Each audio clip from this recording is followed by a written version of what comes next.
Are you ready? Can crush us. It don't really get no better than this the podcast that you're looking for if you're really heavy into wrestling. Hosted by the Mark. Energy that's so amazing. Gotta keep it entertaining. Rep the Can Crusher Nation. Yeah, you know what's going down in the ring. Lights out when you hit a ding ding. Knock 'em out like boom bada bing. Hold it down, you can crown me the king. Gotta shout out to the Miz and Duke the Dumpster. We choke slamming everybody. Power driving, hit 'em with a face buster. Yeah, this the show you need and it ain't no need for waiting. Mark, hold it down for the Can Crusher Nation. All about wrestling and keep it entertaining. Can Crushers Wrestling Podcast. Time to break 'em, let's go. Yeah. Can Crushers. Yeah. Can Crushers, let's go. Hey everyone, it's Journey Burke, the Law of Attraction, and you're listening to the Can Crushers podcast.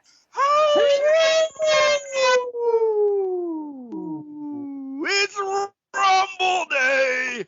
Or whatever day you're listening to us. To us, it's Rumble Day. It is Rumble Day. Royal Rumble. Maker's Mark and AEW soda. Root beer. Oh, we're back on the train here. No, we're back on the track. Wait. Just a dab of the root beer or of the Maker's Mark? Just a dab of the root beer. Okay. To take maybe some of that burn off. There's a lot of Maker's Mark in this.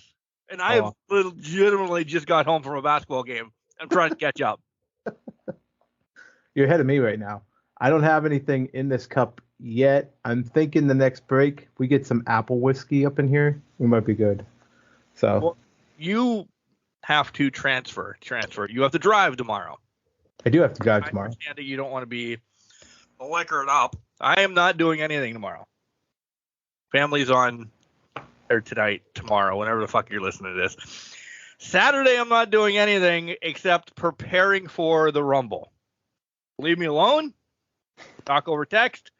Don't visit me. It's Rumble Day. I'm pointing at every picture in my damn studio tomorrow. Here, look at this. You got to play 22, run some rumbles. I will run some simulations, do what you got to do, which now 23 was announced. So big news on that, I guess. I don't know. See, we talked about this last week. We're going to talk about it because you just pissed Mark off. Well, where do you want to talk about? You want to talk about, how was your week? Let's start there, and then we'll go piss Mark off later on. We'll give Mark 5 minutes or so. Okay. All right. The week in general has been okay until today, okay?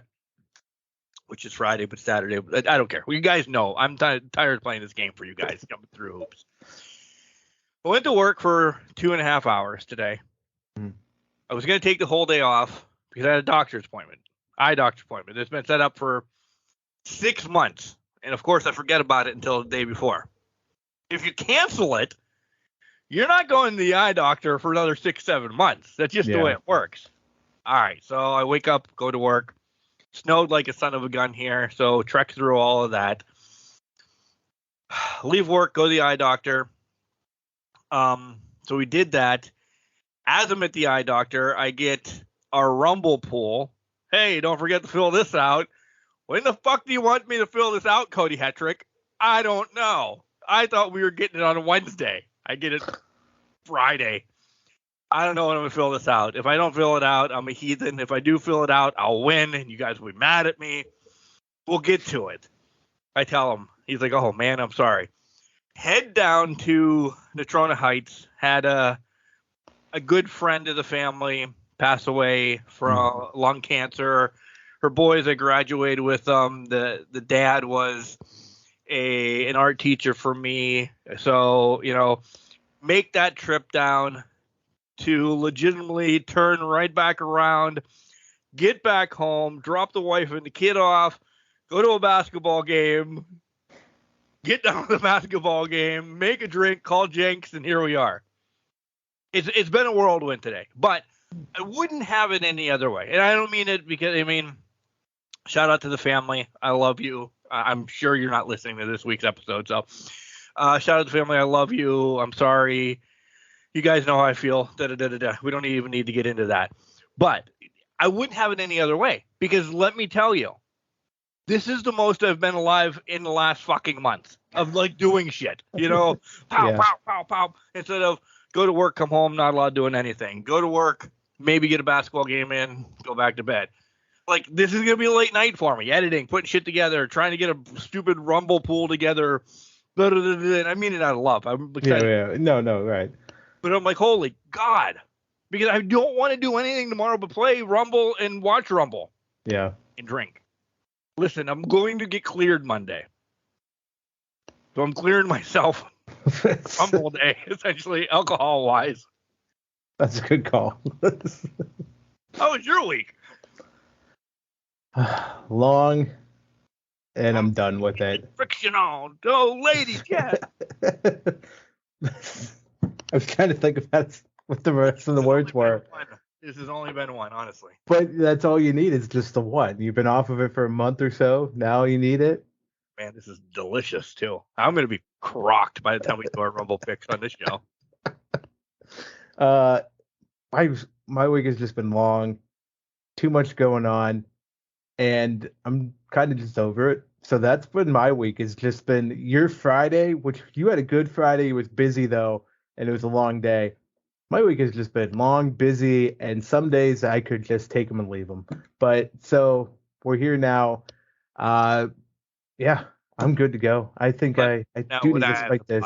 I have to pause. Yeah. Okay, go ahead. How's my girlfriend doing? The niece? How did all that break down? I mean, we have people wondering. You can't just drop stuff like that last weekend. I was going to get there. So she's doing better this week. She went down to Pittsburgh, got more tests done. They haven't narrowed down to a couple things. We don't know exactly what it is yet. What I'll say is this: she got medicine for the pain and to just some stuff, start treating what they are hoping it is. And when we're hoping that's the same thing, she just sent another sample down today to get tested. If it's not what they think it is now, then we're in for a longer road here in the next 6 weeks. Some more tests. She's got to go down to Pittsburgh. That could include a colonoscopy for the little lady. So we'll have to see where it goes from there. But I was just told I have to do one of those. 45 is the new 50, by the way. So I can't wait. Maybe we can do a 2-for-1 deal. You guys can. And I would be so scared. Just go down to Pittsburgh. It'll be fine. You guys schedule it on the same date. So we're just buying our time, hoping it's the one thing, not the other. But right now, we're kind of in a waiting game. So that's where we're at right now. But she is feeling a lot better.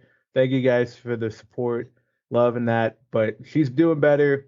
She was off her rocker yesterday or Wednesday night when we were hanging out, playing her games and that. So she's at least back to the forums. Taking her names?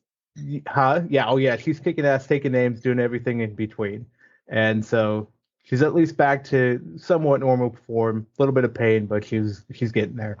So, nice. Yep.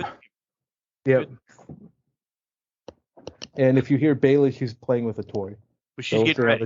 She's getting ready. She's pumped. She is jacked right now. Is she making a trip down with you? She's not making the trip down. So leaving her out of Rumble. You're such a dickhead, Dad. Yeah. Well, she'll be fine. She'll be okay. Guest appearance. She's gonna just come in, steal chair, just knock people out, take over, king of the mountain. So Queen of the Mountain, excuse me. Yeah, TNA, Queen of the Mountain. All right, self-promotion first before we get into other things that can make Mark mad. Because Mike wants to poke Mark, just poke and prod Mark here. And right, Mark's poking himself, which is sounds stupid. But Journey Burke was on the show Wednesday. The Law of Attraction. How about she's also a lawyer and she can get us out of stuff. So we have somebody in our back pocket now, Jenks. Fantastic. Somebody in our back pocket that will help us when we need it. Great episode about how she got into wrestling and what she wants to accomplish and stuff like that. So, yeah. Hey, by the way, Journey Burke and one of our other recently last guests, Shelby Waters, going at it Sunday at 3 o'clock on the Title Match Network. Oh. Yeah, I forget what the event's called, It's taking place somewhere in New Jersey, but maybe I'll post something by then. But yeah, how about that? Nice. They did not know each other prior to the Can Crusher show. Uniting Now they're people. fighting each other. We did this. You're uniting wrestlers once. I know, but We did this. We did this. We said they said, hey, let's make a match. We're like, all right, how about Shelby Waters against Journey Burke? Yeah. Bada boom, bada bing. Look at that. Ken Crushers Wrestling Promotions here going on. Yeah. Look at that one.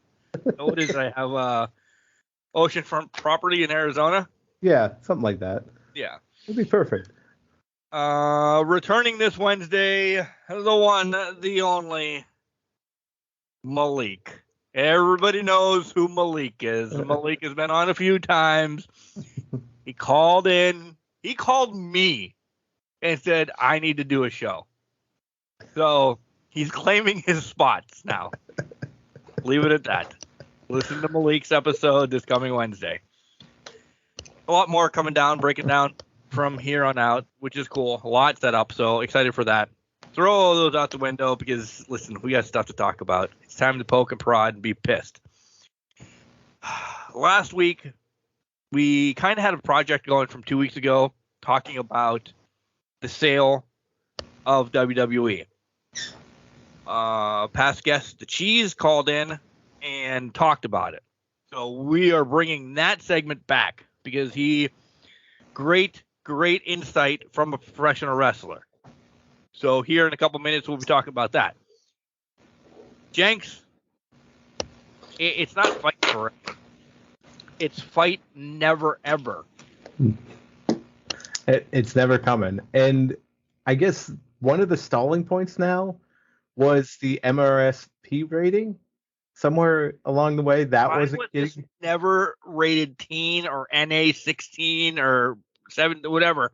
Yeah. It's a fucking wrestling. That's on them. I'm surprised it's not getting rated. If it's not getting rated teen, it's getting rated mature. Like, where did the jump happen? Did we remove mature from the ratings now? Or, I'm sorry, it was ERSB. It's the gaming one. I think the other one's the other one. But so we jump straight to NC-17. How does that... Right. I don't even know how that happens. How is it? Listen, this game has been in fruition since AEW started. Like, one of the first shows were like, hey, we're going to have a video game as well in a year. And we're like, holy shit, all right. 5 years later, we're still waiting for a game. Listen, I understand WWE punches them out year after year. They use the same engine, this, that, and the other thing. You keep showing us stuff. You showed us Britt against Thunder Rosa, blood all over the place, bats, Britt beating the shit out of Adam Cole, the Painmaker. It all looks good. Stop. Whatever you're doing to go back and touch it up here and there, each time is delaying it, I don't know, 6-7 months. And like you said, now the rating thing, it's a wrestling game, Jenks. How is this not rated teen, mature, or NA-17 from the get? I understand it's for the masses. AEW is for the masses, but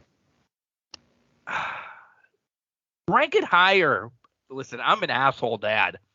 If Ethan wants to buy, back in the day, he wanted, what's the game you drive around steel cars? Why is it? Was it Twisted Metal? Wait, no. No, you shoot people from buildings, you steal cars. Yeah, Grand Theft Auto. Yeah. So that rating is essentially one of the worst games in the world. You can kill cops, you can rape people, you can do all this just dirty ass shit. Yeah. Should you get a 6-year-old that game? Probably not. But did Mark? Of course he did. The parent's gonna make that call if he's gonna buy a game just rate it. Your parent's an asshole if he buys this game. Cool. Mark's an asshole.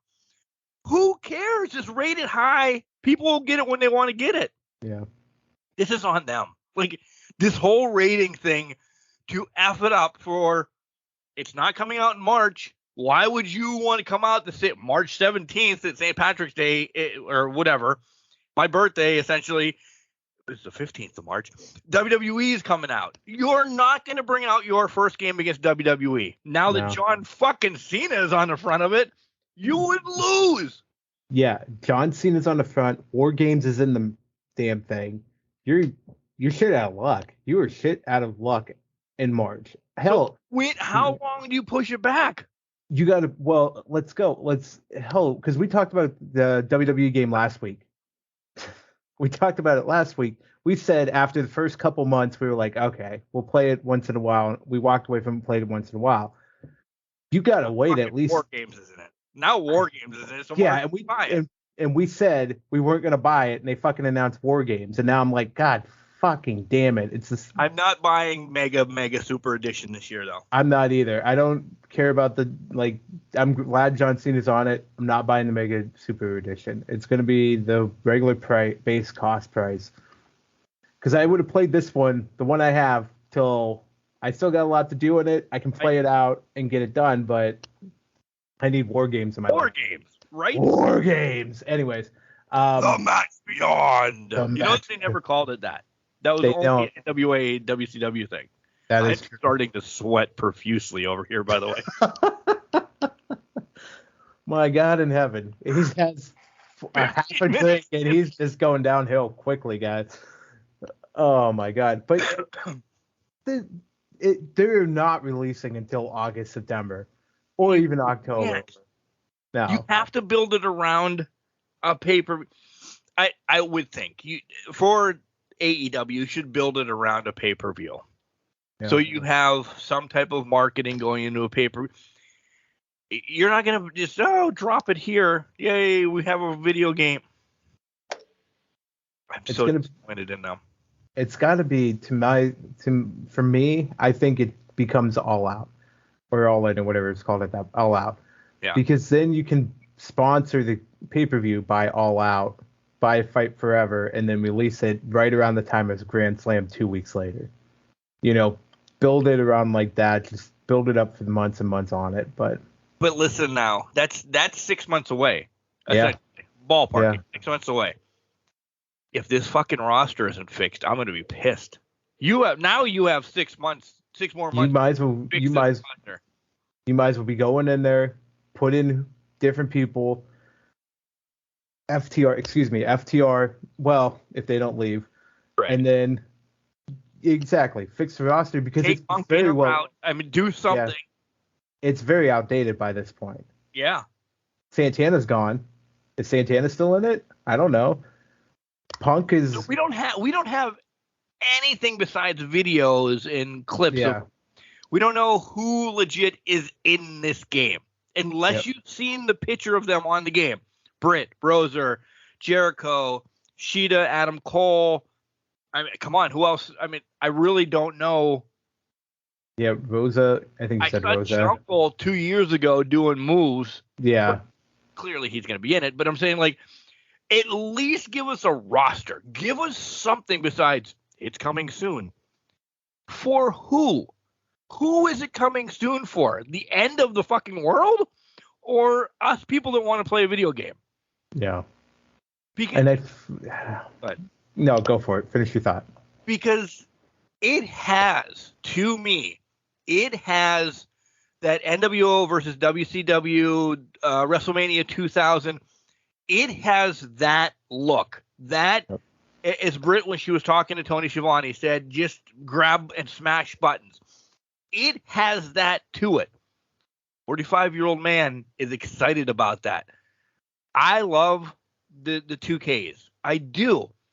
But I hate that you have to use both hands, your toes, go get your neighbor just to do a headlock. Like, just let me smash some fucking buttons. Yep. And I like the old school look. So every old man, 45 or so, that have played that wrestling on N64 wants this AEW game to come out. We're giving you money if it sucks or not. Yeah. Just put the damn game out. Yeah. And you're an asshole. You said NCAA is probably coming out first. It probably is. Jenks, you don't understand how distraught I am. I had some time to play video games this week, and I'm just sitting here scrolling. I'm like, I don't know what this is. I want a new game. I'm a spoiled, rotten bitch. I need a new game. I want this. And this is all before like War Games was announced. Now I'm going to pre-order that. So now at least I just need something to get to March. Yeah. It's Maker's Mark is not going to get me to tonight. I'll tell you that. Well, like I've gotten desperate. I started taking. You have PlayStation, so I don't know if PS5. I think they still have like the PlayStation Plus. I don't know if you have any membership to that. Yes. But yeah, I just pay the water bill to have PlayStation Plus. Listen, I love Star Wars as much as the next guy. I took advantage of the Star Wars game that was on there, and I got like to the second level. And I'm like, oh man, I can't sit down. It's a game you have to sit down and play. It's not what I like. If I cannot dedicate time, or I just am not destroying things like I do in God of War, I have to move on, and like I need to do something else. I feel like I can become immersed. I would love it. This game's just not for me right now. So for me, I'm sitting there like, well, I guess I could go back to Madden. Do I really want to do that? Do I really want to go back? I'm doing end. Yeah, okay, great. The Rumble's coming up for 2 weeks. That buys me some time. I'll play a bunch of Rumble matches. Then I'll do this, do that. Okay, great. And then it's like, well, now what am I going to do? What am I going to play? Harry Potter Lego Edition? Because I've been playing that with my niece. But it's like, that's you and your niece's game, though. You can't be that asshole. Exactly. I can't play that. So then you just sit there and you're like, oh my God. Any of the games I've already played. You have 75 games. I have an Odroid that's got 25,000 games on it. Yeah. Oh, yeah. I have nothing to play, though. Nothing. I can't find anything to play. I'm mad. I'm like, what the like, I'm flipping out. I'm like, come on. And now, what's on top of this all? Nintendo Switch decides to release GoldenEye 007 to freaking relive my childhood off of. And I'm like, well, I wish I had a Switch now so that I could go back and play GoldenEye now and relive that and then be accused of cheating because I was odd job in the middle of it. But it's like, come on, guys. I need something here. But I completely agree. Fight Forever's not coming out because it's going to take forever to come out. I'm not even looking for it anymore. It's now WWE. We're in WWE 2K23 mode for John Cena and War Games. It's only War Games. I only want War Games. That's all I want. And I know I'm going to be like, I'll play it until April.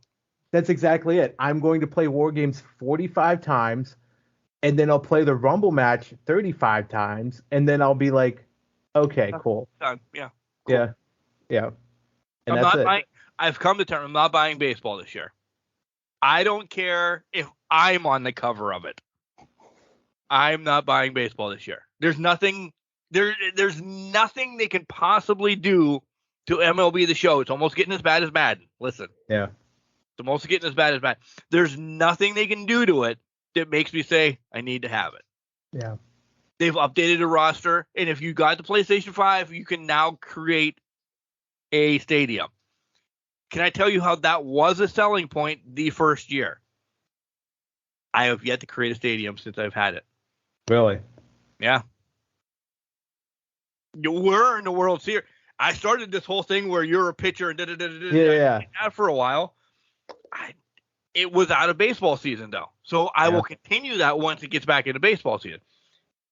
I'm not going to buy a hockey game for 2 months. Yep. Because listen, pitchers and catchers report in 18 days. It's then baseball season for me. Yeah. Hockey's done. Yeah. And you're the same way I am. Because when football wraps up here mid-February, I'm not going to touch Madden for another 8 months. That's gone. I have a basketball game I might pick up because I bought it. It was like $10, and I'm like, oh, all right, fine. Updated roster. Let me play this for a couple months. Baseball I'll pick back up, but in this in between time, I'm sitting here like, gonna twiddle my thumbs and like I need to play a video game because that's my outlet. That's what I love, just playing video games. But what the hell am I gonna play? Tetris? I'll tell you what, though. I'm in a quandary. You're in a quandary. And then well, this is a real one because fight for never. Fight not happening. When it comes out, call me because I'm done watching. Because NCAA football's pissed me off enough. These are the 2 games I wanted in the last year. They were supposed to both be out by now. Go fuck yourself. I'm looking at a golf game. Okay. Hear me out. All right. 2K has come out and it's got Tiger. It's got like all the hits, as people. Or do I wait until still waiting now? Or do I wait until March when EA brings out, which essentially is called like the Masters? 2K has the people, but they might not have the real courses. Yeah. Have something really fucking close to it. Or do you wait for EA, who has the Masters across the lake, whatever? Listen, St. Andrews. I used to be all about golf. I'm not anymore. Yeah. But to have something, because no matter what, on either one of them, you're gonna be able to create yourself and go through this Legends thing and do the blah, blah, blah. So do I get it so I can have Tiger to golf with twice, or do I wait until March when I get the real courses? As of right now, I want a golf game. Tomorrow, when I'm playing the Rumbles and I'm drinking more Maker's Mark and AEW, A&W root beer. By the way, this is really good. It just takes enough of the edge off. It's almost like a spiked cream soda. It's fucking amazing. I told you guys last week I was going to get this way anyway. It's Rumble time. Yeah. Yeah. So where do I go? If it's me? 2K is out right now. You can have it right now, but if it's me, I'm kind of waiting till March. I'd rather have the courses. Right? To be honest. I could care less, to your point, I could care less about playing as the people because I would rather create myself and play as myself on the courses than actually do that, than actually play as the people. So there's sponsorships you can get across the board. You can do this and in the sponsorships. If one has Nike, one has Puma. Again, I don't care. Those are. I'm reaching now for a video game, and I'm on golf. So whoever picks me up, Jenks's Jam and Auto Body Service compared to Hetrick's hat hoodies, I don't care. I'm a sponsor's picking me up. Yeah, that's cool enough. So you're right. It's definitely probably wait until March. Yeah, I broke down and bought a NASCAR game last year for like $15, and I have nothing against NASCAR. Don't get me wrong. I don't either. I used to play the shit out of Days of Thunder on Nintendo. Oh my god, my cousins and I. EA Sports NASCAR on the N64. We were dicks and turned around and ran into the pack instead of driving the normal way. But we played that shit out of that game. Let me cut you off real quick. Yeah. Did you ever play a race at 100%? Because I know there's that whole formula like 5% you get 20 laps, and those are balls to the wall. You go for 20 laps. Yeah. Like not Bristol, because that's a quick one. Like Daytona at 100%. Did you ever do any of those long races? I tried once. I remember once when I was younger, I tried. And I got like maybe a quarter of the way through, and I'm like, this was the worst fucking idea I have ever had. Right? Because I'm going full bore, wearing the tires left and right. And I'm like, I can't fucking do this. I like had to get out. It's legit taking as long as a real race. Yeah. Like lap times, like if you play 20% on Daytona, like you're doing 6 laps in a minute. Like in a real minute of life. You're through and like, this is awesome. This is crazy. You make it 100%. It's like you're walking grandma across the street as she's carrying her dozen of eggs. Yeah. You're not going fast. You're like, you got to take your spots. Your crew is me and you. Yeah. It's like, holy fuck. It was absolutely insanity. It's horrible. It was horrible. But like I got NASCAR. That was the first NASCAR game I've gotten in about 20 years, maybe. Because there's just not been that thing. I just haven't had it. This is how desperate I get during these times. And it'll happen again because I'll reach a point where I'll be done with it'll be like June, July. I'll be done with baseball just because I played it so much. And I'll be like, I've got absolutely nothing to do. And I'll start third world Jenks. First world problems here. I got nothing to play, nothing I want. I'll start looking at N64s again to buy. I've done this several years. Was buy N64s, buy certain games, No Mercy, of course, and then I would want them again, get them, because I cannot for the life of me find the N64 I had as a child, and I know it's somewhere in my mom's house, and I'm like, I don't know where you put this, but I am finding this at some point in time. But yeah, so that's legit. I'm going back in time. I'd rather go back in time, buy this to play something than nothing. You know what would get us through this hump right now until opening week of baseball, where we pick up baseball for a little bit. I mean, this is a hefty chunk for us. I know NCAA is working on football. Yeah. They fucked it up and it's not coming out until next year. At this time next year, if they're dicking around that long, put a basketball game out. Yes. Who doesn't want to play March Madness? The tournament would be so fucking great. I want the whole thing. I want the whole season. I want the But if you have to force feed us one right off the bat, give us a game that has 120 fucking teams and just randomize a tournament so we can play a tournament next year. And then go back and build the game. Exactly. Tell me you can't do that, EA. You have it in your back pocket. You've created March Madnesses 20 years ago. Mm-hmm. Give us a generic game first. A cheap free DLC or whatever. And watch how we play the shit out of that tournament. Yep. The NCAA, look, you have the license now. You have the NCAA license. Get the players on board, get the basketball players on board. It seems like a smaller step forward here. Just get them on board. I'm going back to the original Xbox too. I want NCAA baseball back. Oh my God. That was a good game too. Yeah. God. All of those games. Yep. Pepperdine all the way. Yeah. I'll tell you what, my favorite Xbox sports game was NFL Fever. And here's why. I don't know if you ever remember this, but it was really old, really random, but I used to love it because it was just a different feel than what Madden was at the time.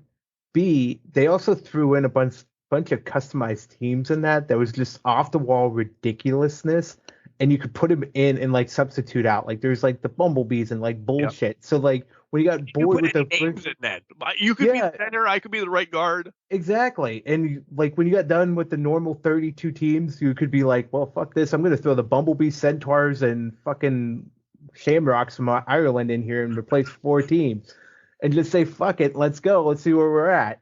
I would love that. Or, God damn it, give us back 2K, NFL 2K, or something like that. Because I'll tell you what, NBA 2K has customization, has everything you want. Customize your arena, your team, whatever you want to do. That's what I've been begging for in a football game in a long time. The one with T.O. when he was on the Eagles making that catch. That was the year that I got divorced from my first wife. And I moved in with, at that point, my best man. And we both had my wedding present of the original Xbox.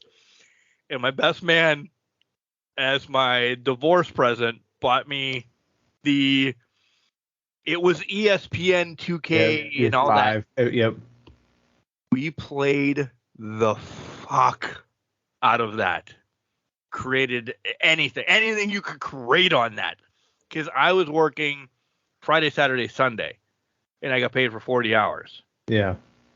He was off Monday, Tuesday, and worked Wednesday, Thursday, Friday for his days. So we had Monday to right. Did I just say that right? Friday, Saturday, Sunday for me. he had Monday, Tuesday off and worked Wednesday, Thursday, Friday. Yeah. So we had Monday, Tuesday off. It was what? 26?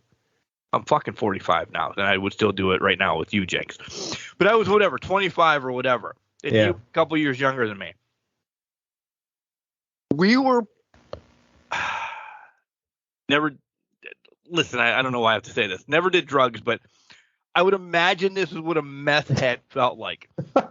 36 straight hours of this fucking video game.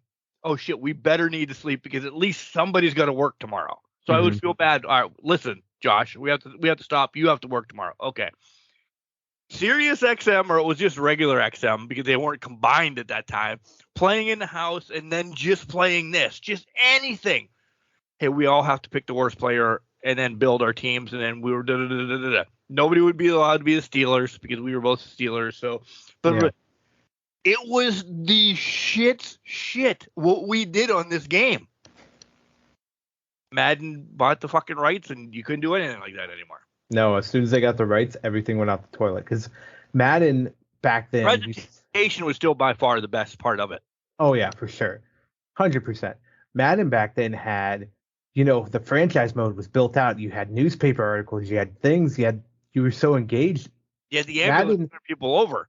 Yeah, exactly. They pick them up, throw them in. Madden 05, NFL 2K5, ESPN NFL 2K5, the best football games that were ever released, came out in the same year, and you were going back and forth and trying to figure out which one you loved the best or what experience you wanted, because it was so dynamic and there was so much. But when you monopolize things, you don't need to fucking do it anymore. You just lazily put out whatever the hell you want, and that's it. So, but I know we got to get back to our wrestling programming because we really detoured there. If you're looking for a game, and I don't know if you like horror games or like scary zombie games, dude, Last of Us, best game, one of the better games I've played in the past 3 years. Last of Us in part 1 and part 2. It's the new show on HBO Max, which really true to the fucking film or the game adaptation. I love it, but I love those games. Both of them are fantastic. Well, I'm thinking about my wife has this food course tomorrow that she's going to do, and it's 8 hours, so I could probably slide this in before. I don't know. I'm whispering because she's upstairs and she's probably hearing this because she's got supersonic fucking hearing when I whisper. I want original Xbox now, and I want NCAA baseball. Okay, fair. Do I make that trip? What does that? And you don't have to look this up, but ballparking. What do you think an original Xbox goes for? You're gonna look it up anyway because I'm gonna look it up, but I'm gonna ballpark it before I look it up. I think I've seen like replica PlayStations go, like original PlayStations go.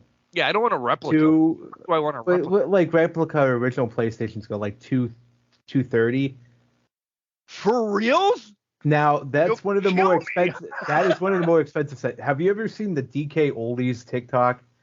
Yeah. Where they inflate their prices a lot on there. So let me see here. Xbox original. It's called like an exchange or something like that. It's a local place. But you have an you have an exchange down there? It's not really an exchange. It's like Jenks' exchange. And I'm using your name because it's like this local. It's not like a real exchange. And it's a fucking hour away, so I have to build in time to go get it. Fair. I really want baseball, though, like now. There's no way that's the price. Original Xbox? Hold on. That was a lot. Let me look here. I'm trying to find it. Amazon right now is running one. $214. She'll kill me. Outright kill. I wouldn't even be able to watch Rumble.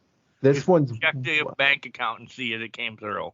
The used one is $194 on This is Amazon, so I don't know. Maybe the exchange. Let me see. We have a place called the Exchange up here. Maybe it's got something up here. Also, now I'm driving 3 hours. Well, I'm just trying to ballpark like what a normal store looks like. I have it all over this house, but you're not going to be home. Listen, man. I got nothing after that. I'm not getting one tomorrow. This website is just horrific. Good, because I can't find a fucking thing on this. Like, it's just a fucking picture that says music. I'm not. What is that? I didn't think an original Xbox. Well, I'm such an old man. I didn't think it would still be. Well, that's the thing. They're now vintage, and now people, it's a collector, kind of a collector thing, or they're trying to suck the market clean. When the COVID, everybody's still staying home. Everything's inflated. They're gonna dry it. They're just gonna milk it for whatever it is. No, you don't have any money. Yeah, exactly. That's exactly what it is. All right.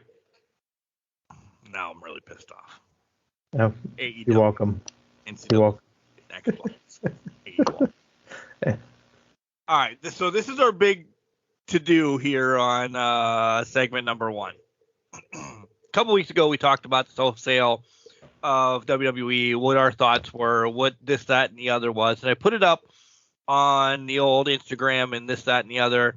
And I put the phone number in. And we got a couple phone calls, but I put these 2 phone calls together because they're from the same person. And he's in the business. And he was a guest on the show. So it's the Cheese, the Asiago, all of that he says, because I don't remember it right now.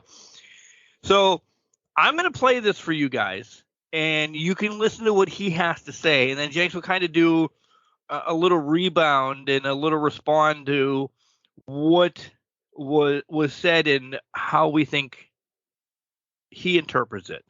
Mm-hmm. Right? Essentially? Yeah. Yeah. Right. It's your boy, the Gordon Gonzola Rock and Roll Consultants, with the amazing Asiago, the American Cheese, baby. But most importantly, I am yours. He likes himself a lot, by the way. And I just wanted to phone in to Can Crushers Nation, as you can hear the roar of my diesel engine of the big cheesy truck in the background. I just wanted to weigh in on your Instagram post about the potential sale of the WWE and what it could mean for everybody involved. My initial thought, I have zero dog in the hunt. I have zero cheese in the game for WWE. He tries, doesn't he? I think that what they've been astronomical and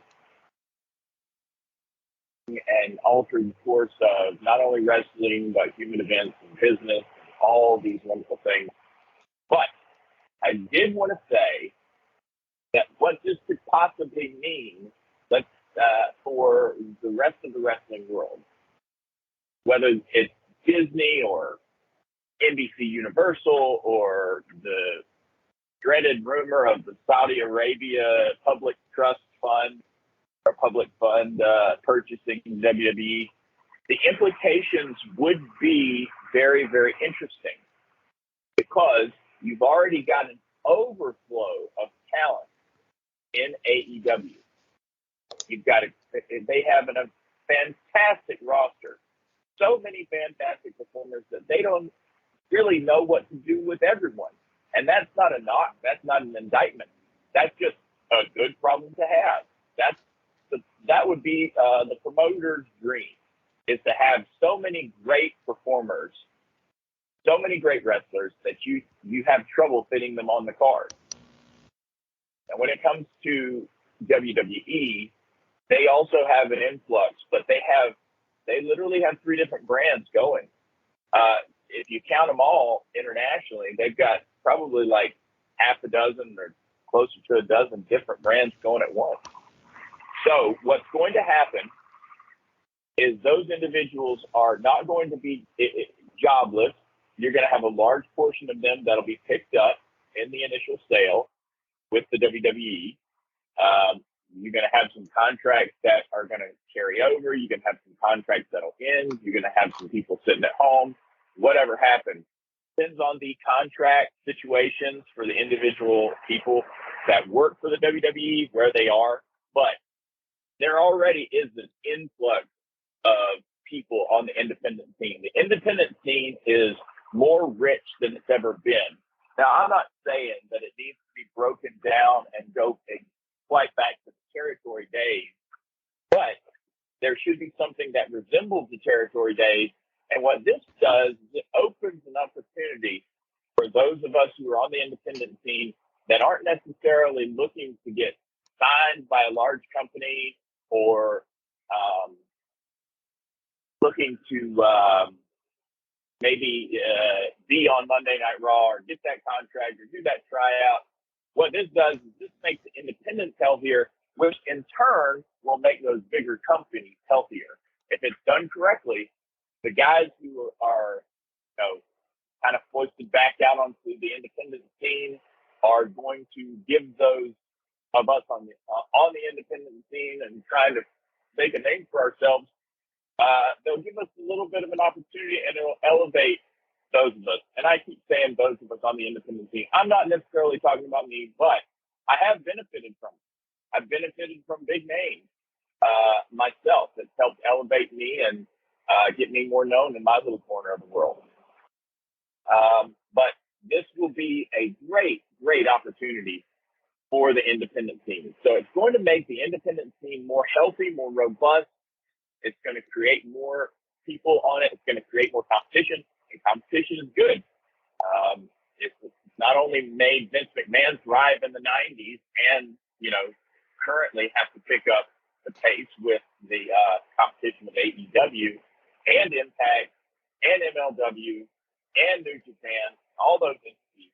But it also will make things a lot more clear, and a lot of stars who weren't able to quite shine as bright as they needed to, they were able to shine just a little bit more and not being under a major contract.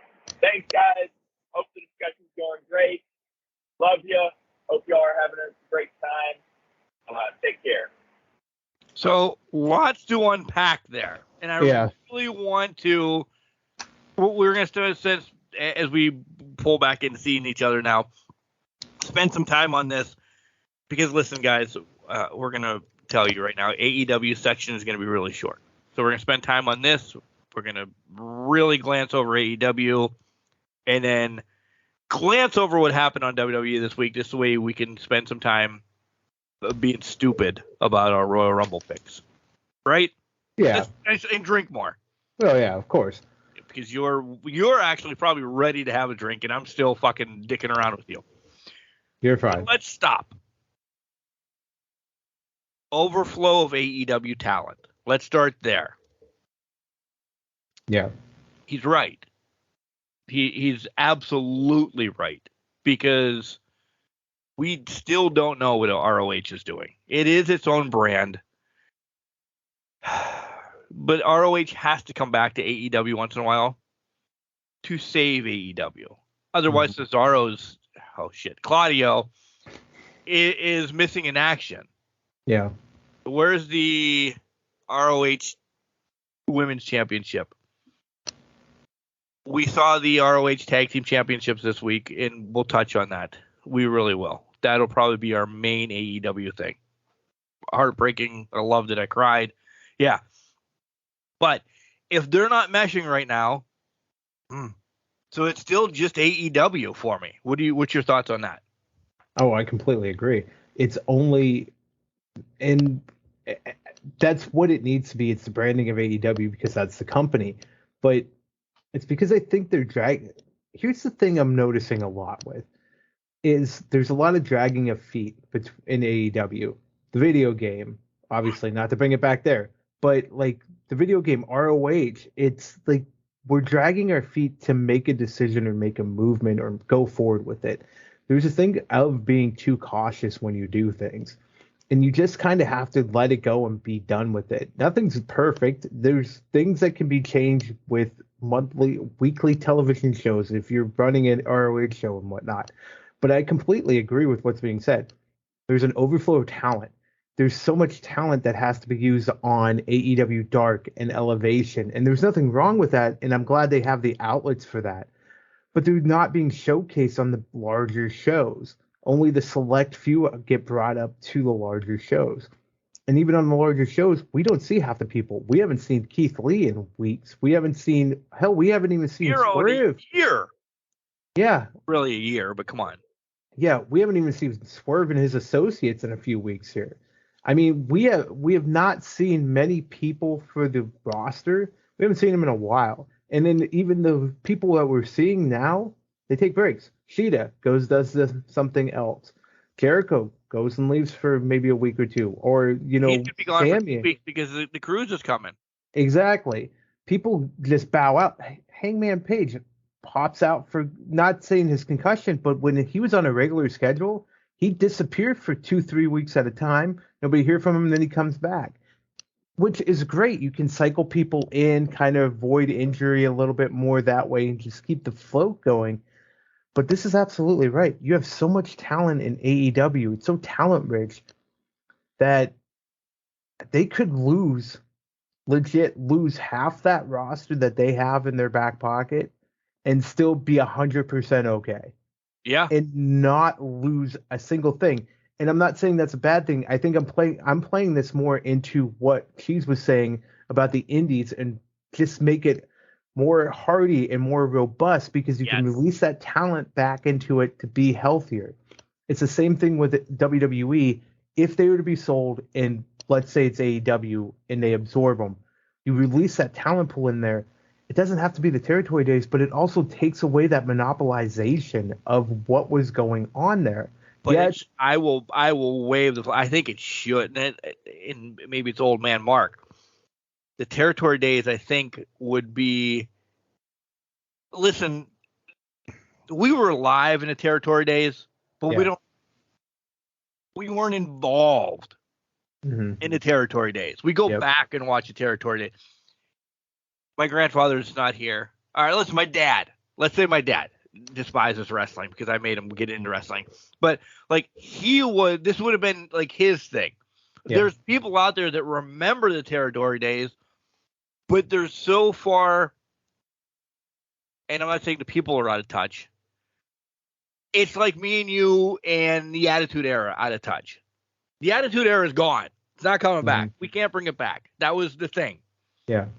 The territory days for them, gone. It's not coming back. We can refurb it, though. And I think this is huge because you bring up, and I'll let you get right back on it.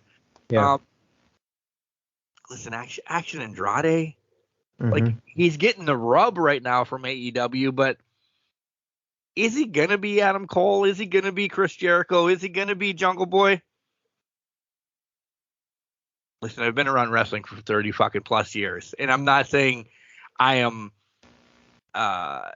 Brother Love or Vince McMahon or anybody like that, but I know what I like, and my group of people know what they like, and we kind of like the same thing, and da-da-da-da-da. Is Action Andrade going to get this big rub that he's going to be the next John Cena, Chris Jericho, Adam Cole, Frank Kazarian even? Prove me wrong. But he gets a rub that he's worked there, working for Jenks Wrestling Federation.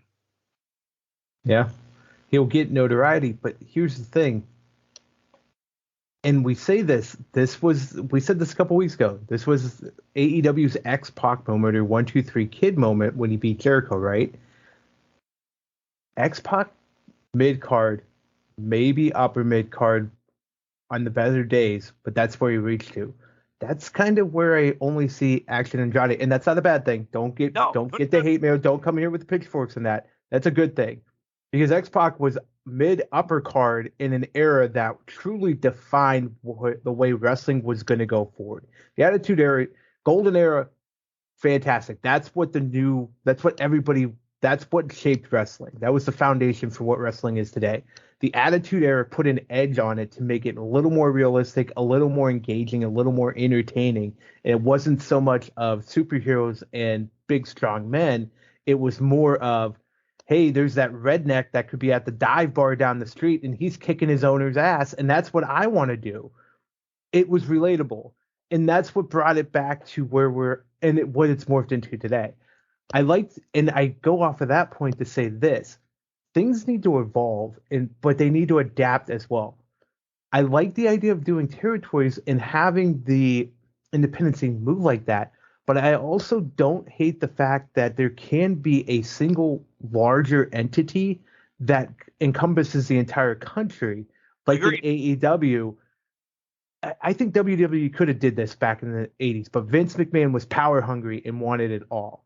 So AEW sits there, they can bring up any independent star, cycle them up, get them some showtime, give them a rub on the programming, but then they can produce or like just send guys somewhere to get those bigger pops in the territories.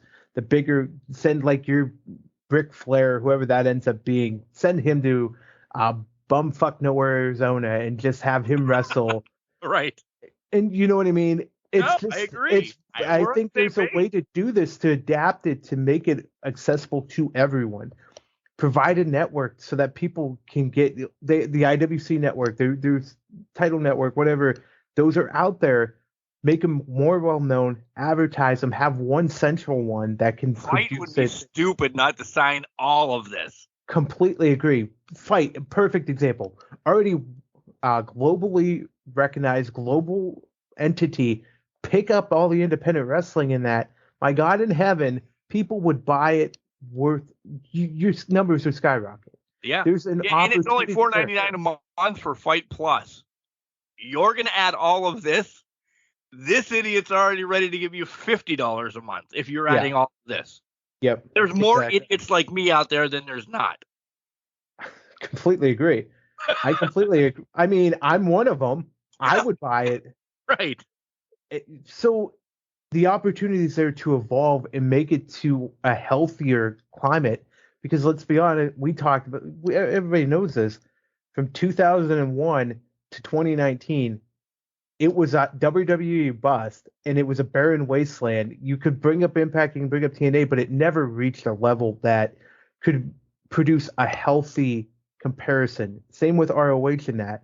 But if you have an entity that helps the independents instead of robs them and drains them dry, and only helps ECW because it happens to be there and pisses off Eric Bischoff every fucking week, then it's going to be a lot healthier for it. So I think there's an opportunity to be a lot healthier of a situation of WWE. And I like what he said about, I'm paraphrasing this. Because I know maybe some of them won't like this, so I'm sorry. But the weekend warriors that, listen, they're out they like wrestling Friday and Saturday, or Saturday and Sunday, or maybe Friday, Saturday, Sunday, but they're not going to wrestle because they have shoot jobs during the week. Yeah. So let's just call them the weekend warriors. They do get elevated from having, listen, I'm going to pick on this guy until he shows me and I eat crow. Action Andrade come into Jenks Wrestling Federation and fighting, and he brought it up, so I'm going to bring up Cheese. Bringing up that he's going to fight Cheese. Yep. Okay. What does a loss do for Action Andrade that now fluctuates between dark and or any other this territory that he is maybe running as a champion or something like that? What does it do for him? Nothing, because he is now on TV. Cheese gets a disqualification win over Action Andrade at Jenks' Wrestling fucking Federation. It's JFWW now. Cheese looks like he's seen his little brother, because he just beat Action Andrade, who we've seen week in and week out because he's got the rub and he's on the Fight Plus and he's this and he's that. Now, Jenks' Wrestling Federation down in bumfuck Egypt.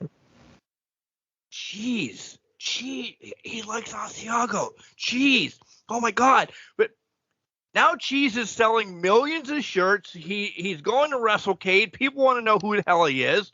Mm-hmm. It elevates. Cheese, I love you, by the way, if you're listening to this. You know that we sidebarred and had to do it this week. Now he's making $100,000 at WrestleCade because he DQ'd victory over Action Andrade? Yeah. Touche to you, dude. Yes. Mm-hmm. That's what we want as a wrestling family. Everybody to get their piece of the pie. Yep. There's, to that point, let's go off of that a little bit. AEW was big on showing Pac wrestling overseas in Japan and all of that, and they included it in Dark and Elevation and that on their YouTube channel. What if they did that? What if you have your guys going off to Jenks Wrestling Federation ... MVP something or other, and then they go and Cheese gets a DQ? Let's put that match on our YouTube channel for free for everybody to notice. Free marketing for my wrestling federation. Checkmate. I'm fine with that. Yeah, Send it out there. I don't have to pay for it. There. I don't have to pay for it. Fantastic. Then Fight Plus has, maybe it has all of our library of matches, cards, shows, whatever. Oh, okay, he's on here. Quick advertisement, Fight TV Plus. Check out Jenks Wrestling Federation, 25 acronyms here on Fight Plus for $4.99 a month. I'll go buy that. Go check out what else they have. Let me get another match of cheese. Let me get another match there. Not only do I like cheese, but I like pepperoni. Exactly. Soon enough, you're going to get the crust, and it's going to be a beautiful pizza pie. You got it. That's amore. See, it works. Toss it up, hit it out of the ballpark. You got it exactly. But it's right. It's a win-win. Mm-hmm. It really is. And I hate that we're going these three companies so late in the whole atmosphere of it, but there are going to be people that are released that are now floundering for a job. And I mean floundering for nothing. Yeah. Impact's going to pick up people. NWA, listen, I hate this, needs people. MLW, even with a cease and desist towards WWE, they'll pick up people. There's more growth then because we consider Impact, NWA, and MLW bigger independents. Maybe not even Impact as an independent, but NWA and MLW definitely an independent. Yep. A little bit bigger than OVW or IWC on the East Coast, right? Or anything like that. But still an independent. Impact, not an independent, just the third tier of the majors. Yeah? Okay. Exactly. And while you were doing that, I wanted to look this up because I wanted to bring up this point. That is a fantastic point about them getting the talent, some talent. MLW literally signed a deal with Reels TV this past week. They're going live. I don't know if it's live, but they're going to a weekly TV show in February, second week of February. Now, they're going to need bigger names to come in there. They're going to need somebody to stand out. Hey, I get it. It produced a lot of homegrown talent, and that's fantastic. That's out there now. JF. I know. Exactly. MJF, perfect example. But they also need somebody big to walk in there and be that shot in the arm. Hammerstone. That's why AEW, if you don't think AEW purposely went out and caught Chris Jericho for that exact purpose, you're fooling yourself. Yeah, they had the Bucks, they had Kenny Omega, they had these bigger shots, but they were bigger shots in Japan, not the US. Yeah, they were in ROH, but they're not well known not well known across the American border. If you're not a hardcore wrestling fan, like if I would have told you, look at the majority of the audience in WWE back in 2018, and you said, "Who are the Young Bucks?" They would have looked at you like you're stupid and been like, "Are you talking about a doe and a fawn? Yeah. What are you talking about? A deer, a female deer." Exactly. They're gonna be like, Kenny Omega, is there an alpha? What is going on here? Like, and there was an alpha, but that's a lot of their story. We already went down that hole. That's why they got Chris Jericho to kind of reel it in and say, oh, we need to watch this now. Jericho's on here. And that's why you saw Mox. I will give it to. Yeah, Mox too. I was just going Jericho's. That was the first big name, first thing they announced at that. I think it was the first thing they announced at that press conference was Jericho. But it made sense at that point. Like, you just need that big name. So when you start rolling out these TV deals and that, so this is going to be a perfect example. Even though the TV deals start now and the sale's not going to happen, when it hits, there's going to be people that are going to walk and leave because their contracts will just evaporate with that deal. I mean, look at Turner, look at WCW. When those all ended, some had contracts with Time Warner that lasted the rest of the year. Some, their contracts evaporated, and the WWE didn't pick them up. Then they were done. They went on elsewhere. Yeah, they did went independence. Yeah. created TNA, and it's what it is what it is at that point. And TNA made a concerted effort to get Sting after its creation because Sting couldn't win the WWE, but he saw a better opportunity with TNA and Impact, and the rest was history with that. And I firmly believe that if Sting didn't go to Impact or TNA, they would not still be around today. And I'll make that bold statement. No, I agree, and it's across the board with everybody that they overpaid for. And I'll say that. Yeah. Yep. So, and maybe that's something that we dive into down the line because, listen, after WrestleMania, there's a lot of dead time. We do this every year. But I do want to bring up one thing that I stumbled across, and Jenks and I both were like, what the fuck? Why didn't we know this? Go to YouTube TV. Or just YouTube, not YouTube TV. No, you don't have to pay for the subscription. Go to YouTube, follow Impact. Okay? Because Jenks and I didn't know this until I'm like, I'm going to take a flyer on this and see what the fuck I get. I, liked the page on YouTube and, more matches come up. Oh, cool. Then it said, join this or, whatever, subscribe. All right, what am I going to subscribe to? For 99 cents a month on the YouTube page of Impact, which is $1.05 in Pennsylvania after taxes. I don't know whatever the hell it is elsewhere, but essentially $1 a month. At 8:30 every Thursday night, you can watch Impact Live. We're stupid. We will be covering more Impact.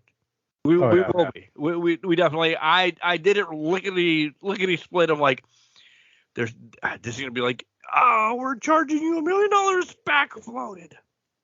No, $1.05 a month, and I now can watch Thursday nights if I want to stay up and watch it live. 8:30 to 10 o'clock is Impact. Because listen, they don't have to show you commercials. Yeah. This is awesome.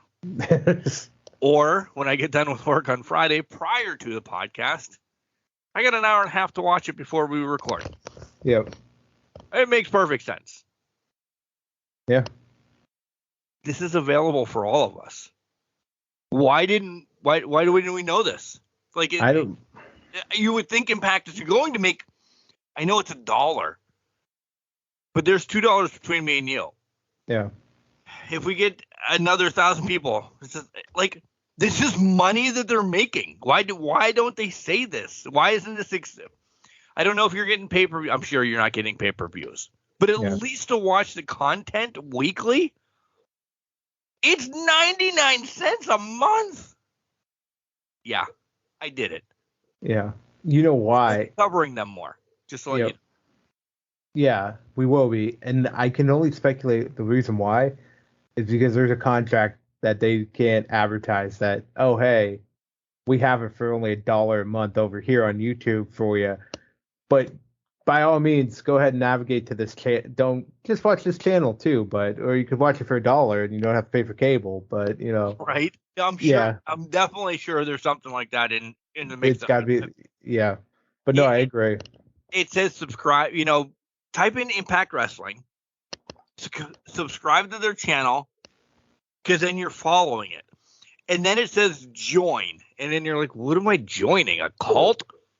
No, it says, hey, if you join for 99 cents a month, we'll give you Access's broadcast at 8:30. It starts at 8 o'clock on Thursday night because it's a 2-hour show. But you get it at 8:30. All right. Or you get it Friday or Saturday, or you get it whenever you want to watch it, essentially, then. Yep. You're buying for a DVR copy of the show. Listen, I don't have access. You could show me a week later, and I'll probably be happy about it. Same. But that also raises the other question. Why doesn't AEW do that? Why doesn't, I know WWE has other facets. They're on Hulu. They're on all this other stuff so they can get their product out. AEW, put it on your channel. Join AEW Club. $1 a month. Right. There you go. Perfect. Hell, you even have Honor Club for $10 a month. You can put it on there. Exactly. That's what I'm saying. Why don't we do it with the ROH thing? Yeah. Exactly. All right. And decompose. I was mad for a while. Usa. See, now you're good. Cheese brought us back, gave us a little charcuterie board to deal with. The charcuterie board, it paired well with the Maker's Mark. It was fantastic. Which I'm out of. So I'm going to go get part 2 of the Maker's Mark. And then we're going to come back. We're going to talk about AEW. Essentially Dynamite. So it'll be a really quick fucking second segment. Because neither one of us watched Rampage either. You want transparency? We'll give you transparency. We didn't watch Rampage. So we'll do this right now. Collar and elbow. Hats, hoodies, tees, all the cool stuff that Al Snow and Hooligans have. Buy it. Use the promo code CanCrush. You save 10%. Jenks, where can people listen to us? They can listen to us on all their lovely podcasts avenues, iTunes, Google Podcasts. Figure it out. We're all over the place. We are everywhere. Spotify. We're not farmers, but we're everywhere. Find us on all of your local channels. Someday, sometime, maybe on YouTube too. It depends on how drunk Mark gets. Like tonight would be a horrible rendition of Mark doing it. It would be great for you guys to watch, but editing in it, boy, you would get this episode next week. That's the downfall, Jenks. It really is. Because listen, audio editing is so easy. Yeah. It really is. Yep. The video editing, we do a lot of stupid shit during commercial breaks, or we let the dogs out, so I have to edit that a little bit longer. There's a lot of shit to edit. And then editing, uploading, and editing the videos, like, where do I put it first? Do I put the audio out first? Do I wait for the video to go out later? Maybe we just send this to somebody. Here. Do your shit. We want it out by Saturday at noon every week. Do the voodoo that you do and make us look good. Right? No, because then that costs money. Yeah, it does cost money. And don't forget, cancrusher69@gmail.com. Send us stuff. By the way, we do owe you, because I died. We do owe you a Ask Can Crushers. That we do. Get those fucking questions in. How about the first week of February? We do an Ask Can Crushers. So next week? Oh, no. February 11th. February 11th. Okay, got it. Yeah. In 2 weeks, get your Ask Can Crushers in. Yeah. All right, listen. We're going to take a break. Mark's getting more Maker's Mark. Jenks is getting a drink. We're going to come back and talk AEW. Here comes Al Snow to tell you more, and somebody cool to bring us back. Wrestling. A love and a passion we all share. I've started a wrestling brand. The wrestling brand. A brand founded on the aspects of wrestling. Two entities working together to create a product that connect emotionally for people everywhere.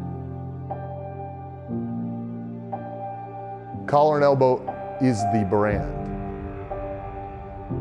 Passion and love for wrestling is the drive. I am Al Snow, and this is Collar and Elbow, the wrestling brand.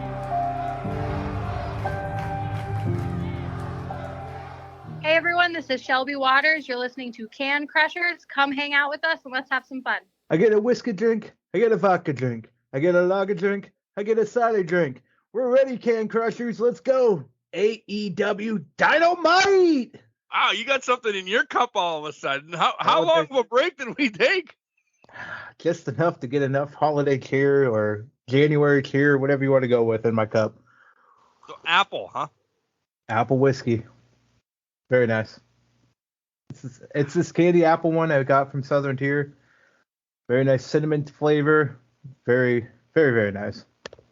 So I just finished off my bottle. So I don't have to go to the old liquor store. Yeah, I need to go someplace tomorrow. So, well, there goes your plans of just staying home and playing the Rumble. Maybe I need to get up early. tomorrow, as of right now, early will probably be 11 o'clock because, when I say I'm out of the bottle, it's not a tumbler, right? No, it's about a 10-ounce glass cup. Yeah.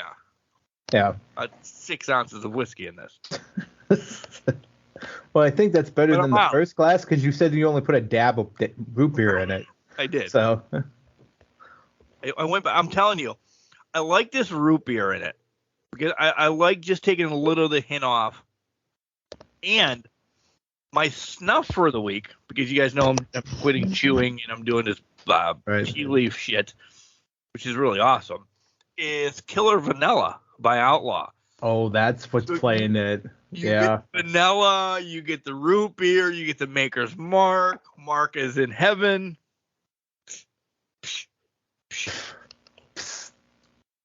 That's where that cream soda is coming in. Because I was like, how is that making it taste like cream soda with the root beer, but the vanilla's kicking in and it's playing it. Yeah, okay. It's fantastic. I don't want to end the podcast tonight.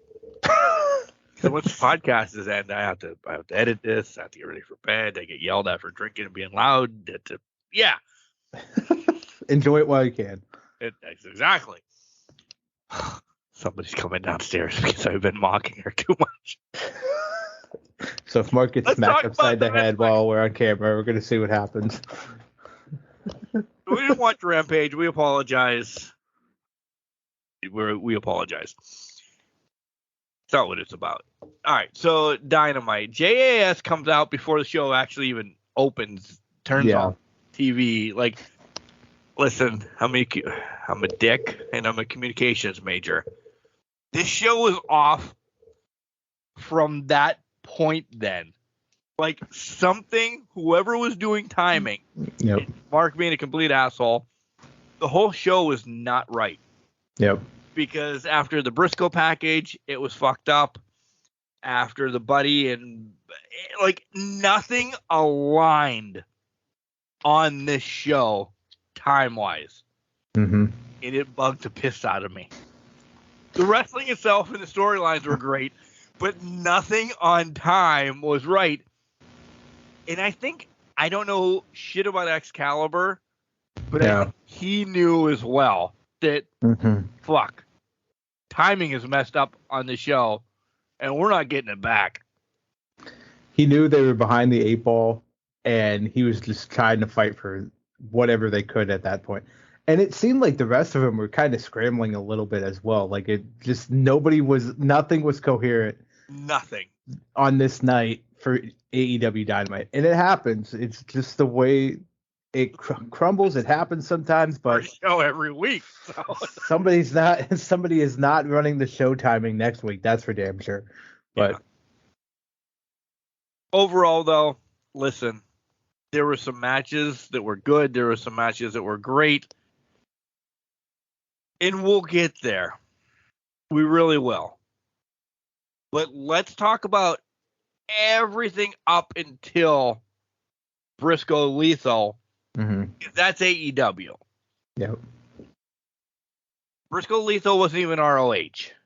It was on a realm by itself, and we'll get there. So, I'll make fun of the JAS and Action and Starks. The fucking Sammy Cutter from the top rope, off of the ropes. Oh my God. This is why I have a man crush on him. Like I still think sometimes Sammy doesn't get his due diligence. He's being TNT champion. He's with Jericho. He's an idiot out of the ring.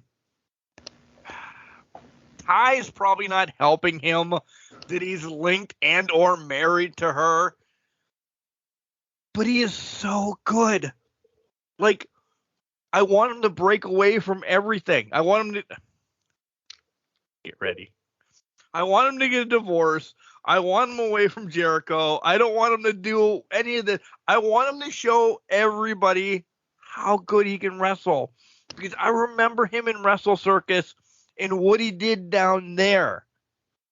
And he shows it every once in a while, but then it's He's so good with JAS, by the way. Yeah. It's perfect for him. It really is. And I don't mean it mean, because I love Ty. She's good for what she does. There's just sometimes they're like, can we just get Sammy showcased by himself? Because everybody was like, holy shit, I forgot how good Sammy was. That's all I'm saying. I completely agree with you. I think he could get away with it. Hey, before people start fucking hating on me, he doesn't need a divorce. Oh, I'll take that back. I don't agree with the divorce, but I get what your point you were making. Let's clarify that too. Okay. But I agree with you that I think he really needs to get away from JES and needs to do his own thing. I don't think he needs, actually I was going to say this point, I don't think he needs to get away from Ty per se, because I think they can operate on their own outside of the realm of the JAS, but they can be heels without making out and being all over each other as well. But hey, whatever. If I was that good looking, which one? Fuck you, both, I guess. Fuck the mutants at that point. But mutants. But like, so I get that. But he could be more free. He could be a lot freer, be able to do a lot more. Because right now he's relegated to tag matches and the occasional one-off match where he's going to get beat the shit by Moxley or Bryan Danielson. Because I think that was his last one-on-one match I remember seeing of his. But every time you want the two future stars of AEW, it's Ricky Starks and Sammy Guevara. They were in that match showcase. It's not Jericho because Jericho's older. He's passing the torch at some point. It's not Action Andretti, although he's going to have a great career. He's just not the guy. He doesn't have that charisma. He doesn't have strutting across the top rope. Like the a athletics noodle sometimes. He does. He does. And he just doesn't have that charm or charisma to push it further. If he had that, he could definitely be in the main event circles. He could be playing it all. Again, wrestling fan opinion here. He's just not there yet. Alcohol. But it could be, and let's be honest, that's true, but maybe it plays out. You're in a ring with Ricky Starks, Sammy Guevara, and Chris Jericho. You're not standing out unless you're truly a special talent. So, touche. Maybe that's kind of him. Hating on him then. That might be us. We might be prematurely hating on him because you're fighting you're swimming up creek at that point. Unless you're a truly special entity, you are not going to stand out in that crowd. And I'm shocked that the JAS didn't get to the match. Got the win? I was too. Wait. I hated that? Why? They don't need to win. It's via Garcia and Floyd? So now the rivalry shifted to Garcia because Andretti beat Garcia last week when I saw the result for Rampage. Now it's shifted to these two are going to have the rivalry instead of Jericho in action. Why? Because to do anything with JAS over the next 2 weeks, it's got to be sans Jericho. Because that's true. The cruise is coming up, which I still wish I would have pulled the trigger on, but I don't like water. Does it end up being? Let me ask you this: is the long game here to put Action Andrade or Andrade, whatever his name is, Action in Revolution against Jericho? Is that what's going to be the end game here? And Jericho gets his win back at a pay-per-view? I think that's a horrible idea. That's where I think this is trending, because if Jericho goes away for 2 weeks, they're going to have to rebuild it back up. I knew Jericho doesn't need, and listen, get ready. I'm really feeling it now. I'm ready to go. I'm ready because good. The Rumble's coming up. We'll talk about that in a couple of minutes. Does this curtain jerker of Action Andrade, who needs to win more? Chris fucking Jericho or Andrade? If they give it to Jericho, Andrade might as well go back to the Jenks Wrestling Federation because he's done nothing then but get one victory. I'm trying to remember the rivalry with 1-2-3 Kid and Razor. Didn't Razor get a win back? Yeah. A few weeks later? So Yeah, that'd but be they the same thing here. I understand that, but I don't think they ever met again. That's not going to be. And it wasn't this. Listen, this has been months. Yeah. This has been way too long. It was 1, 2, 3 kid gets to win. A couple weeks later, Razor gets to win. Everybody's moved on. We're not pulling in your mom, your grandma, your Uncle Joe, Aunt Sally. This is what this whole fucking thing has been. Like, Action Andrade's had run-ins. Now, if he doesn't get the big win over Jericho, where's he go next?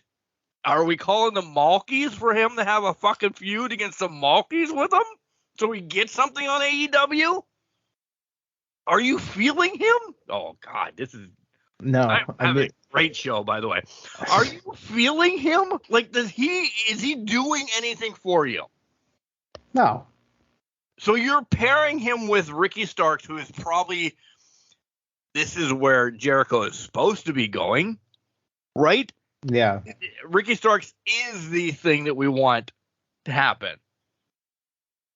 Yeah. But is it where it goes? It's clearly not. We've seen that Starks has been essentially taken out of the picture of this whole fucking storyline. Yeah. Ricky Starks has again become the second tier player of one of these storylines. And he absolutely should not be, because he's absolutely Ricky Starks. Like, they keep doing this to Starks. It's the same mind-boggling decision they did with Hobbs squashing him and then Hobbs disappearing and starting to write a book. Like, Right. It doesn't. I started a book last week, by the way, too. Oh yeah, the Book of Mark. But at the end of the day, it doesn't go anywhere. Like, they've made questionable decisions. Book of Mark. It goes to Members Mark or Maker's Mark, and then that's it. But yeah, that's where that was my point. Is they've made some questionable decisions before, and it feels like if it's not Jericho, then somebody in the JAS is going to be facing Action Andretti at the pay-per-view. I feel like he's going to be on Revolution just because you've been building him up for the past 2 months. Out of this, Agreed. he ends up against somebody at the pay-per-view. And I wouldn't be surprised if it's Jericho. I think it should be Starks and Jericho, but I wouldn't be surprised if they put Jericho in that match. You just handcuffed Garcia into this whole fucking feud right now, though. But is it a blow-off for the next till they can get Jericho back? I don't. Ow. There's some that you just go like, whoa. Yeah. After this, we'll calm down for a second. After this, there's a Jay Briscoe package. Okay, we'll link that into when we're done with AEW. Okay, we'll get back to this because this, yes, Buddy Murphy and Darby. Hello. Mm-hmm. Let's do it again. I love this. Run it back. For me.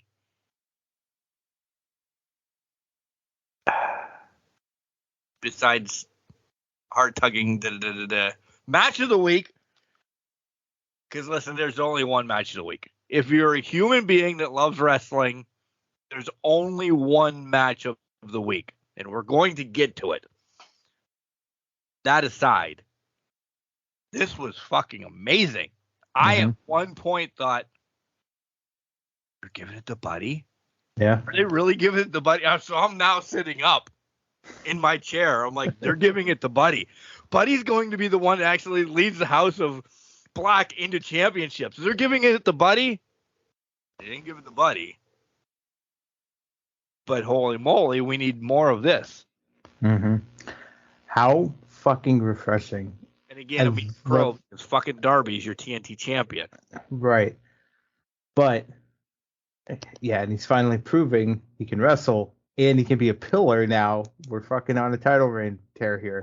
We're pushing him back into pillar status. Pushing him back. He's getting back to where he was out of the Daredevil status that he was in for a long time. However, I want to bring this back. Thank fucking God for the reminder from AEW of how great Buddy Matthews is in the ring. Yeah. Because I think he gets lost a lot in the shuffle of conversations, but he can pull out a fucking great match out of thin air with not even the right opponent, any opponent. I think he's very underrated as talent.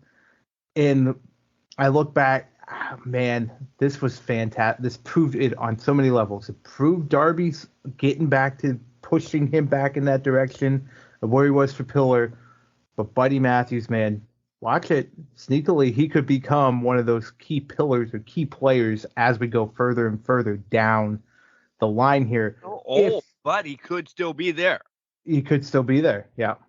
So old, but right. But I completely agree. Second best match of the week outside of everything going on, because this was just right. This was fantastic.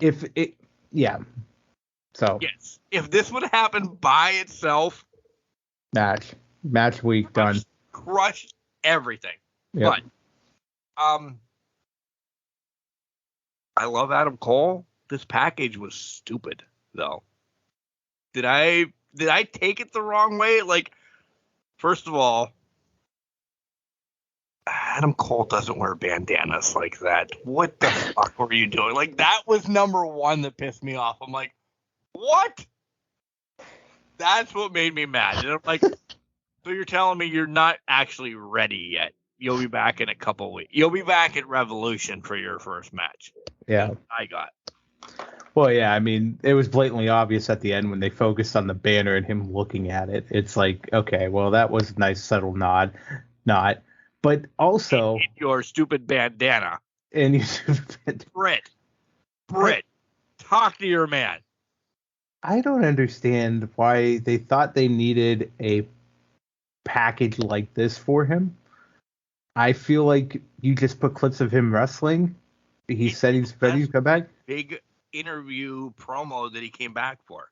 Like, now that's washed away. Well, yeah, because now it's been replaced with whatever this hokey mess was. Some things don't need a video package. Like, hey, I love AAO. Listen, I love Cody Rhodes video packages for the Rumble build-up, but there's been so many goddamn ones, and I don't know what's real and what's not anymore with those. Like, is he going to announce something? Is he announcing he's coming back? Is this just another promo? I love how you bring us back to the beginning of the show that nobody knows about that we did.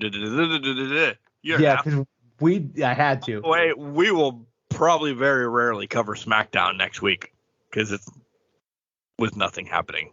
Right. So I'll bring it back because I delayed us starting for about 5 minutes while I watched a video package to see if he was going to declare anything like that. But it's the fact of when these are done right and in the appropriate situations, it makes the most sense. I know, concussions are a very serious thing. It was a very serious injury for Adam Cole in that. But he had already come back and he had already said, I'm back. And it's not good news for anybody else. We don't need a video package. You could tell me Adam Cole is just hanging around backstage or waiting to start a fight. Just waiting to start a fight. He could have run into Renee and Renee could ask him one question. Perfectly fine with it. Done. Exactly. Thank you. Thank you for being here. Built till Revolution, and I would have been fine with it. This adds mud. Mm-hmm. This says Adam Cole has not actually been cleared. What you saw 2 weeks ago, we were thinking he was going to be cleared, but now we have to correct action, and we can't promise it. But maybe he will be at Revolution. By Revolution, he will have a match. But now the doubt's in my mind. Will he? Yeah. Will he not? What's he going to do? So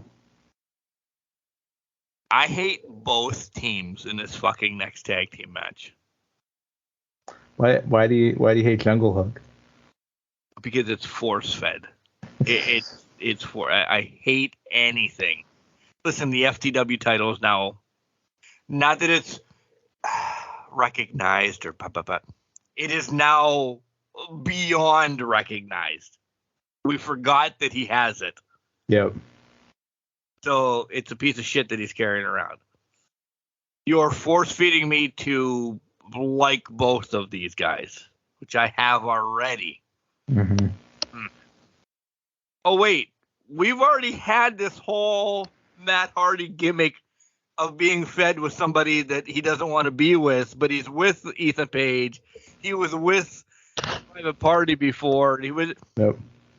We understand it's going to be Matt Hardy against Ethan Page at some point, probably the fucking buy-in at Revolution.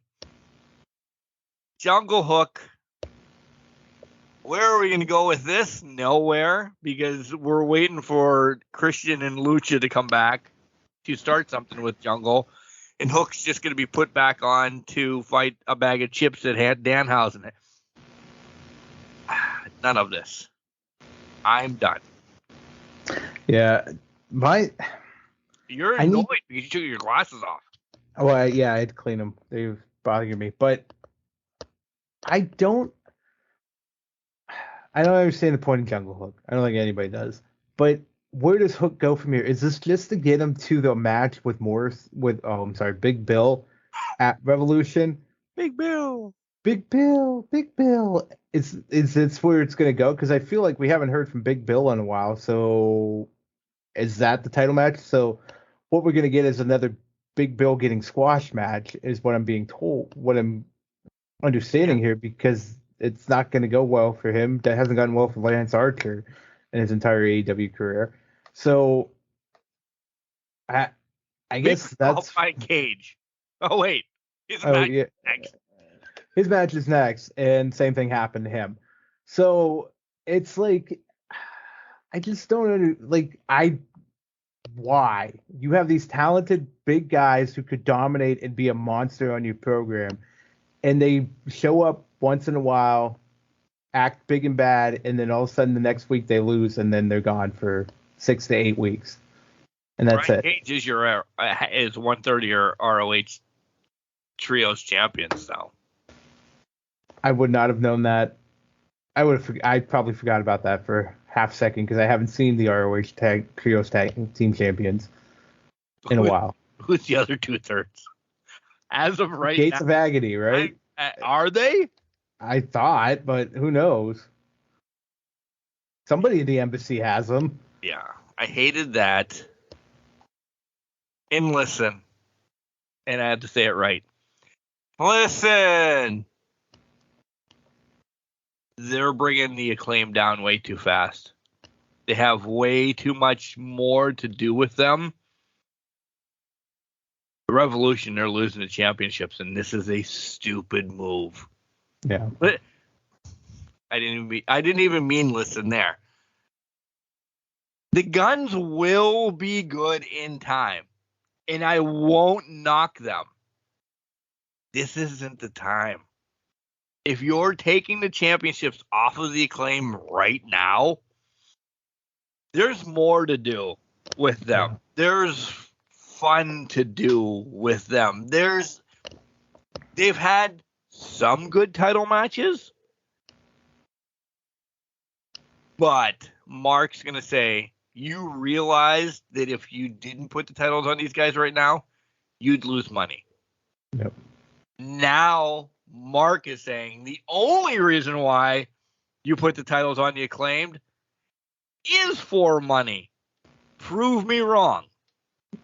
Prove me wrong. If you put them on the Guns right now, you're a fucker. I can't prove you wrong. That's probably I'm not throwing you under the bus. No, I'm just saying. 100% accurate. You're absolutely right. They milked the cow, did what they had to do, and now the cow's running dry. Daddy ass is going to screw him over. Really running dry, though? It's running dry right now because they're going to play. Well, here, listen. Well, yeah, it's running dry because who you're putting them against. Exactly. You started force feeding a team that's not fully ready to be there yet because they're going to pull the angle that Daddy ass is going to screw him over, the Acclaimed over, and now we're going to have the Guns as a champion for about a hot second. Because if you think they're keeping this longer than a month, A week? If it's more than the rematch a week later on Rampage Dark or your mama's hot fucking stove that Red Velvet's going to be cooking up, I'm going to say no way. Oh, I'm saying they're going to get the titles. They're going to come out on Dynamite on Wednesday afternoon, one of the next Wednesday, and fucking FTR will walk out because they have to button up that fucking thing too. Or they go back to the Acclaimed taking it. Signing with WWE is what you're predicting. I don't think so now. I feel like I don't know. I don't know what's going to happen, but the Guns aren't keeping it that long. It's either the Acclaimed or FTR is going to walk out and take the titles off of them. If FTR signs a new deal, it's them, 100%. If they don't sign a new deal, then it's the Acclaimed, then they just did it for a title swap. If it's FTR, they know that there's a better story to be told. It's a move my pen around 6 to 8 months with the Acclaimed. Yeah. And I think there really is. Mm-hmm.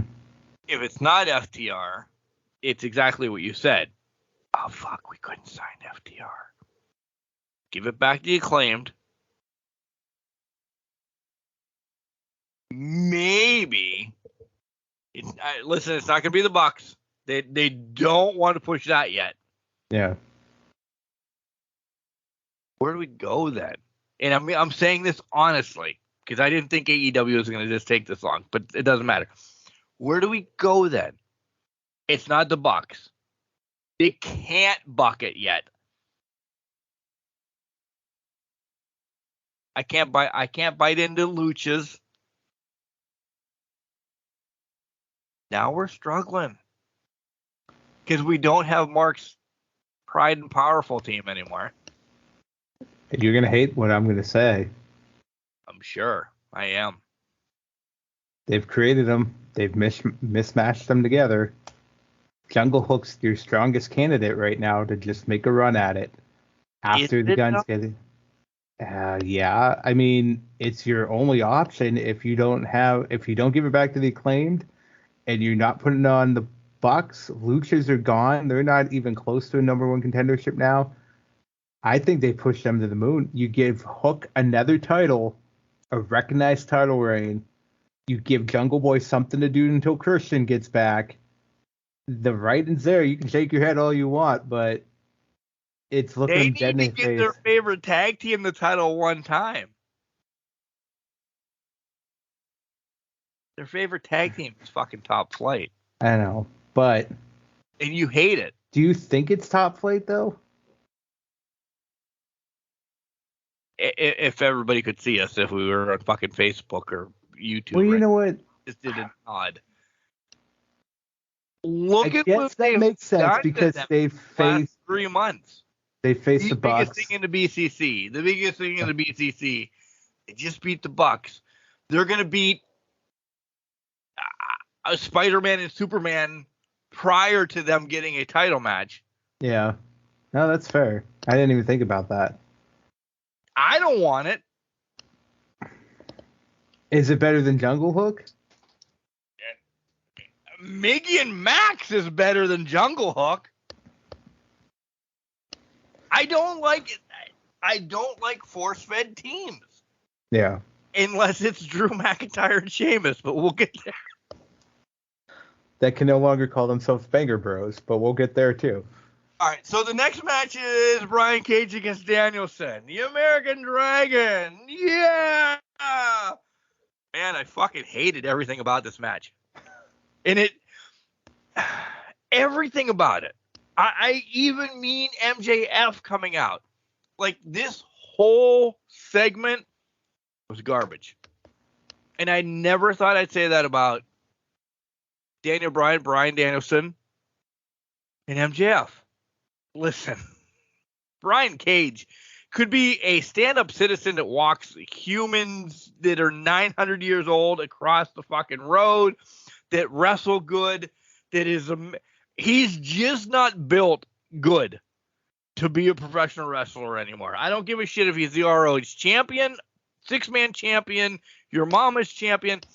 He's just not built anymore to give two shits about.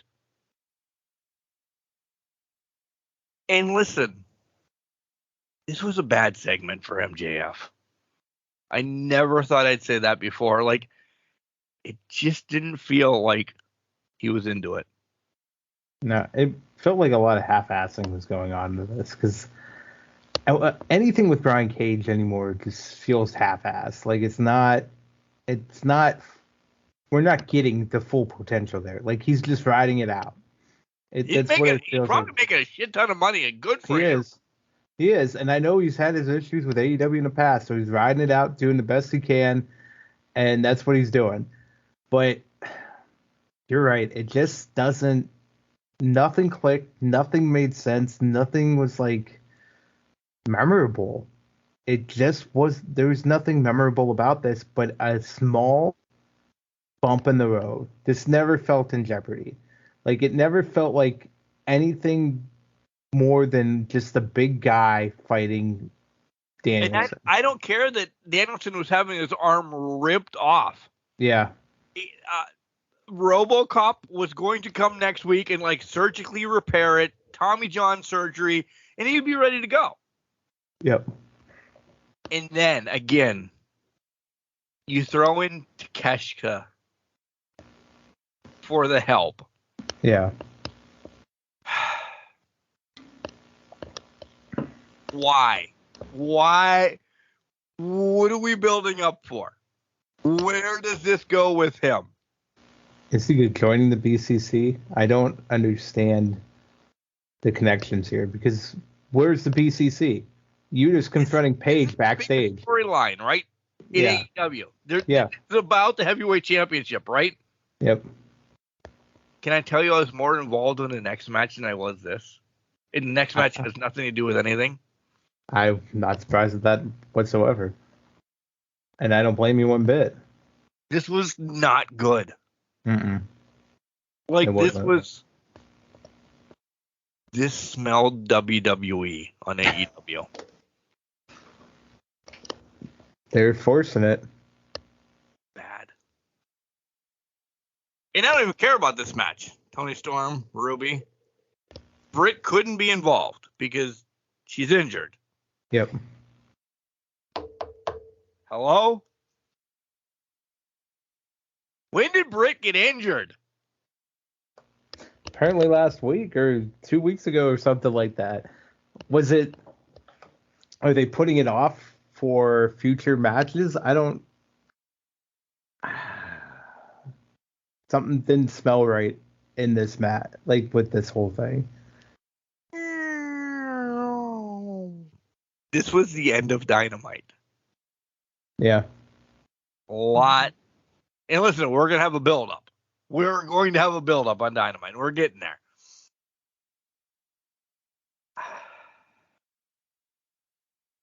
Where was Dynamite good? Buddy and Darby. Yeah, it peaked.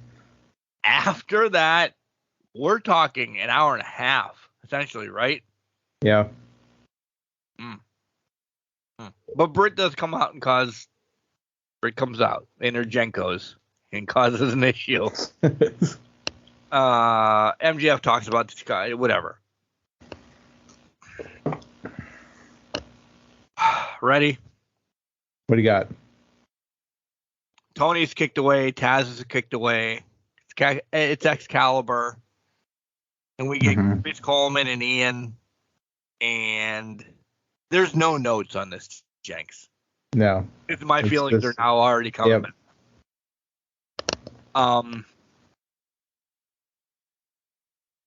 Listen, as a wrestling fan, we know we play it up. There's a lot of times that we know what's going to happen and everything. But if you didn't know that Lethal was taking a loss, you're an idiot. If Lethal didn't know he was taking a loss, you're an idiot. But to come out and Lethal's crying already for the last 8 days, essentially. You can see it. This is all he wanted to do for one of his best friends in the wrestling business, was to lose to his brother. Once he knew that Jay Briscoe has passed, Lethal just wants to lose to his brother. You saw that, and I'm taking this. He didn't say this or anything, but this is Mark's outlook on it. Jenks can have his own outlook here in a minute.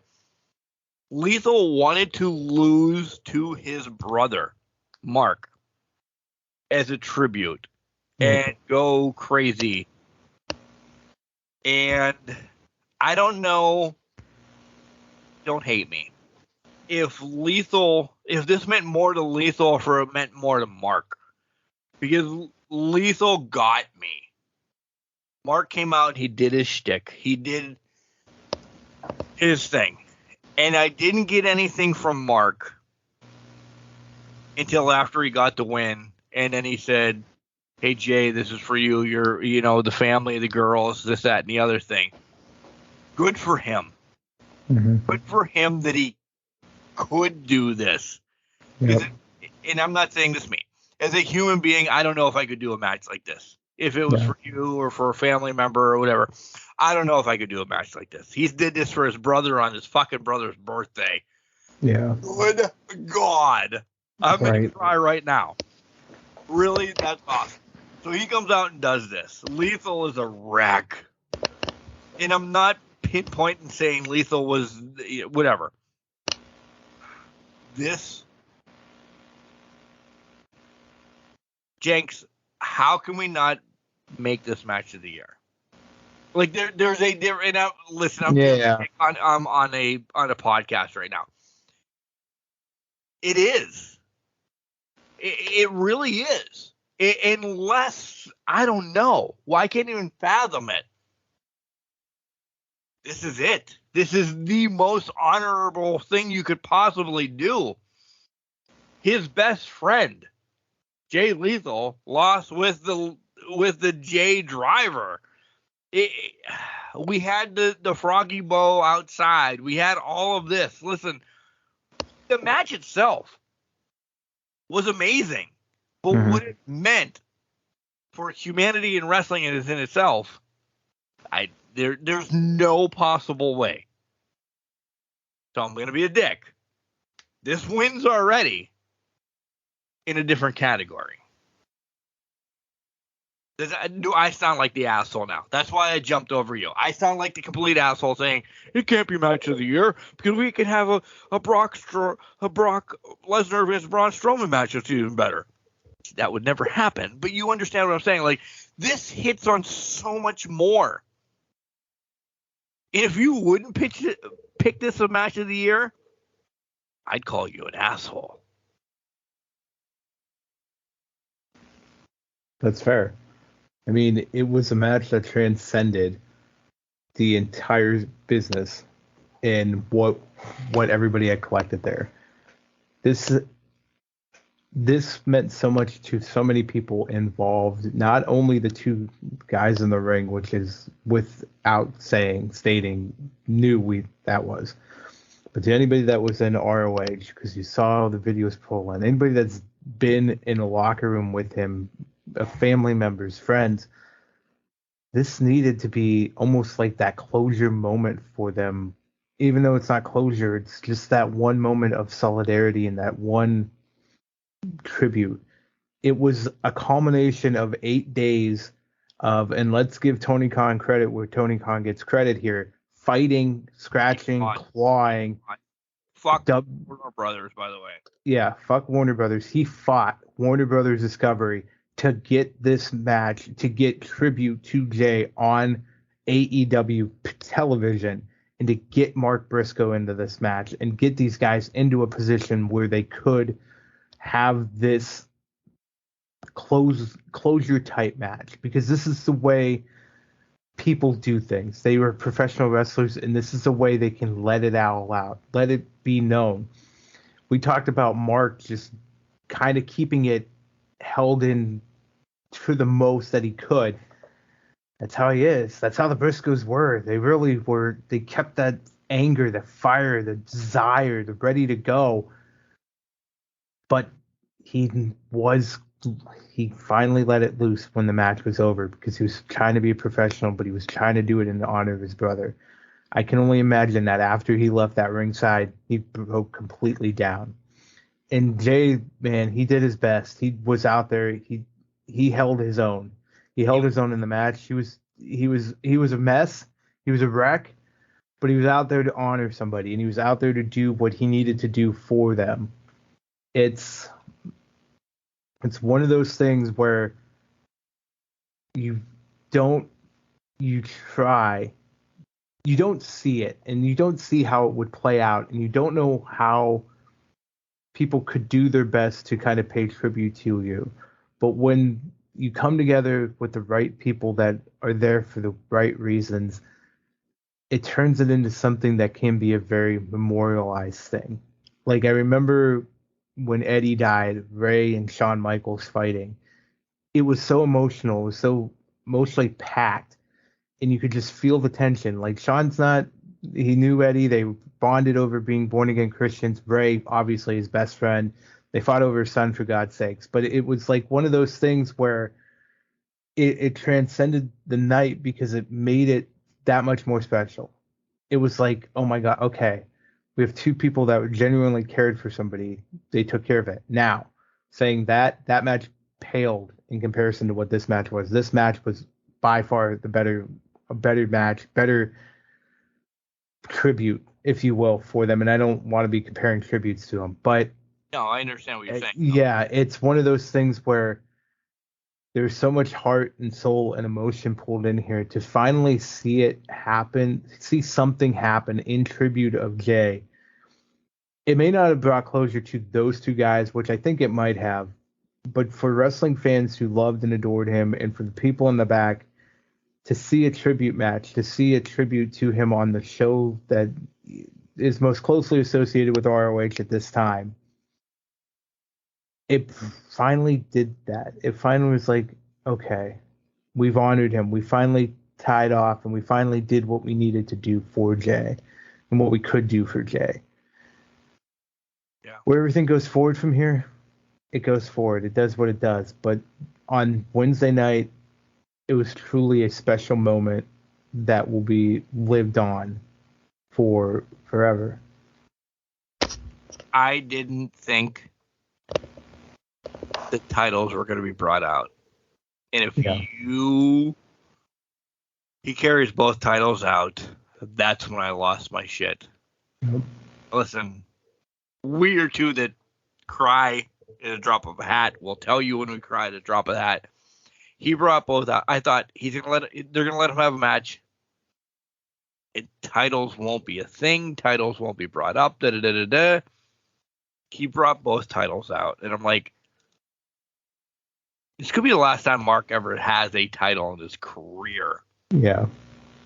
We don't know what they're going to be doing with him. I don't care. They could retire the ROH championships right now. Tag team championship. I'd be fine with it. Let them bring them both out. That speaks so much. That was like, his partner was missing. Yeah. If you don't understand that as, your partner's missing, but I'm still going to represent this. Dad tears. Done. Couldn't go to bed 10 o'clock at night. So I decided to watch fucking Slapfest after this. It was just like, I'm going to bed knowing I have to wake up 4 o'clock in the morning to go to work, crying. Ellie's like, what's wrong? I'm like, wrestling stuff. Wrestling stuff. I'm like, paid tribute to Jay and let's go to bed. I don't mean it against Kelly. Yeah. She doesn't understand it all. She's like, okay. Like my aunt called me last week. You all right? Like, what are you talking about? I actually listened to the beginning of your podcast. I'm like, fine. I'm like, wrestling stuff hits. And wrestling stuff, ask your son Soup. He understands. Yeah. It hurts. This isn't just, if you want to use the word fake, cool, it's fake. It's predetermined. Good, blah, blah, blah. Not though. Like this is a family. And people ask me at work, hey, are you really, you'll leave if somebody gives you a job to be a hot dog salesman at fucking PNC Park? Yes. Yes, in a heartbeat. Yeah. That's why I waited till this long, because like people are actually starting to listen and thinking I'm actually getting crazy. Yeah, in a heartbeat, because this is what it's about. I care about. Listen, I'm not gonna be a dick. I love you. I care about 4 things in this house: Yeah. wife, my son, 2 mongoloids that are fucking licking my toes right now. What else does life bring to you? Yeah. And I love you, and I I love know. you, and and we get there. We get. Yeah. What's it about? This, because now I want to get back to. We definitely went longer in AEW, so we'll get to the Rumble. If you think this match made me cry, 45 minutes prior to this match, they Video. showed the fucking video. Yeah. And I didn't deep dive into Jay's everything that they showed. I'm bawling after this 45 second to a minute promo package that they showed on Jay. I saw the one of the Christmas and all these other ones. Yeah. Tony, I love you. First and foremost, Tony Khan.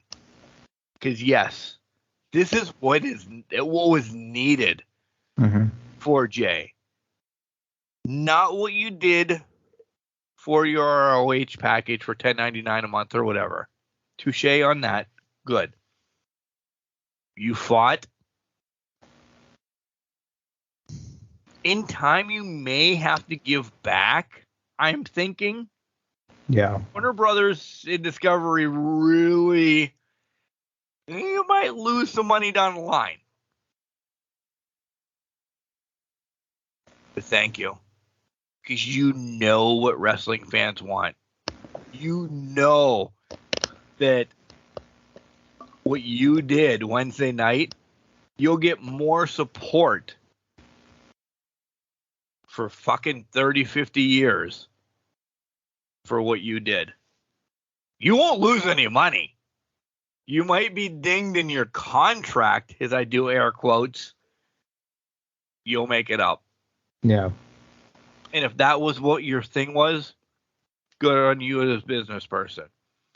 But if you're a human, which I really think you are, thank you. Yeah. Yeah. I mean, I can't put it any better. Thank you. And I think he's more of a human than worrying about money. Because He has shown that. Fucking quadrillions of dollars. They do, but they've shown it time and time again. He has, at least, that he is more concerned about the human value and the human aspect of it than he is making money hand over fist. And it was showed with Brody Lee and -1 to now here with Jay. It's shown outright. He will fight to do what's right by his people, and he will pay tribute to his people as he sees fit, as he can. And I'll be the dick. He probably had given up money in time of something. Oh yeah. Well, just knowing what Warner Brothers Discovery has become over the past couple months, he absolutely had to give something up. But he's that type of person that he would give whatever it was up to do what was right.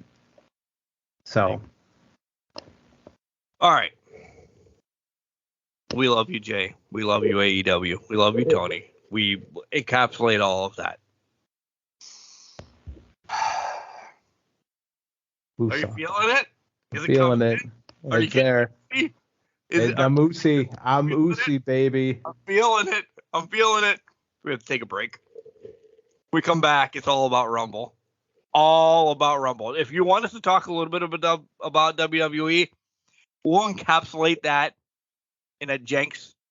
We'll encapsulate all of WWE in 5 minutes. And then nothing but it. We probably don't even need 5 minutes, so go fuck yourself. But I'm going to say, all of it in 5 minutes, and then we'll encapsulate, and it'll all be 5 minutes of the trial, by the way. I was going to say, we need 5 minutes for the trial. All right, we'll be back. We'll talk about the trial and then the Rumble. Goodbye.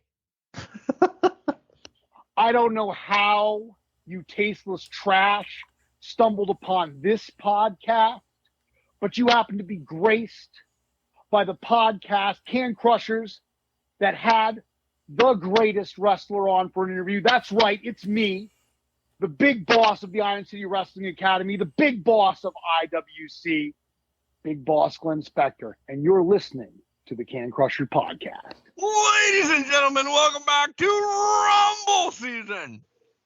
Pointing season. It's pointing time. season. Reach for the sky. We're pointing. It's time. We gotta pick our winners. Too much. We have to pick our winners for who's pointing tomorrow night, last night, whatever night you're listening to this. Well, we have pointing season until when the fuck is Mania? April 8th, April 9th, like that. Yeah, one of those. People point for a long time. Yeah, they do. They're They going to be as long as WrestleFest or the wrestling games that never come out. They point that long. All right, listen.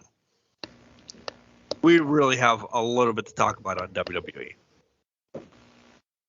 The fucking trial was, and we know you want us to get the Rumble, so we're getting it. The trial was epic television. Mm-hmm. Peak. We need to create a award just so the trial gets that award. Yeah. Segment of the year. It's got to be. I completely agree. I mean, are we going to make segment of the year? I think we have to. Are we going to remember it right now? Hopefully the fans remind us. Listen, if we don't, go ahead. No, I don't have anything to say. I'm just saying. Well, I was going to say, if we don't create segment of the year, it's my oh my god moment of the year, because that fucking thing, it was the best piece of television that WWE has put out in a long time, but I think also would dominate any. I would put it up against any piece of television anybody's going to put together this year, outside of the Briscoe stuff, obviously. But this year, I would put it up against any piece of television coming out of wrestling. Unbelievable across the board. Yep. Unbelievable across the board.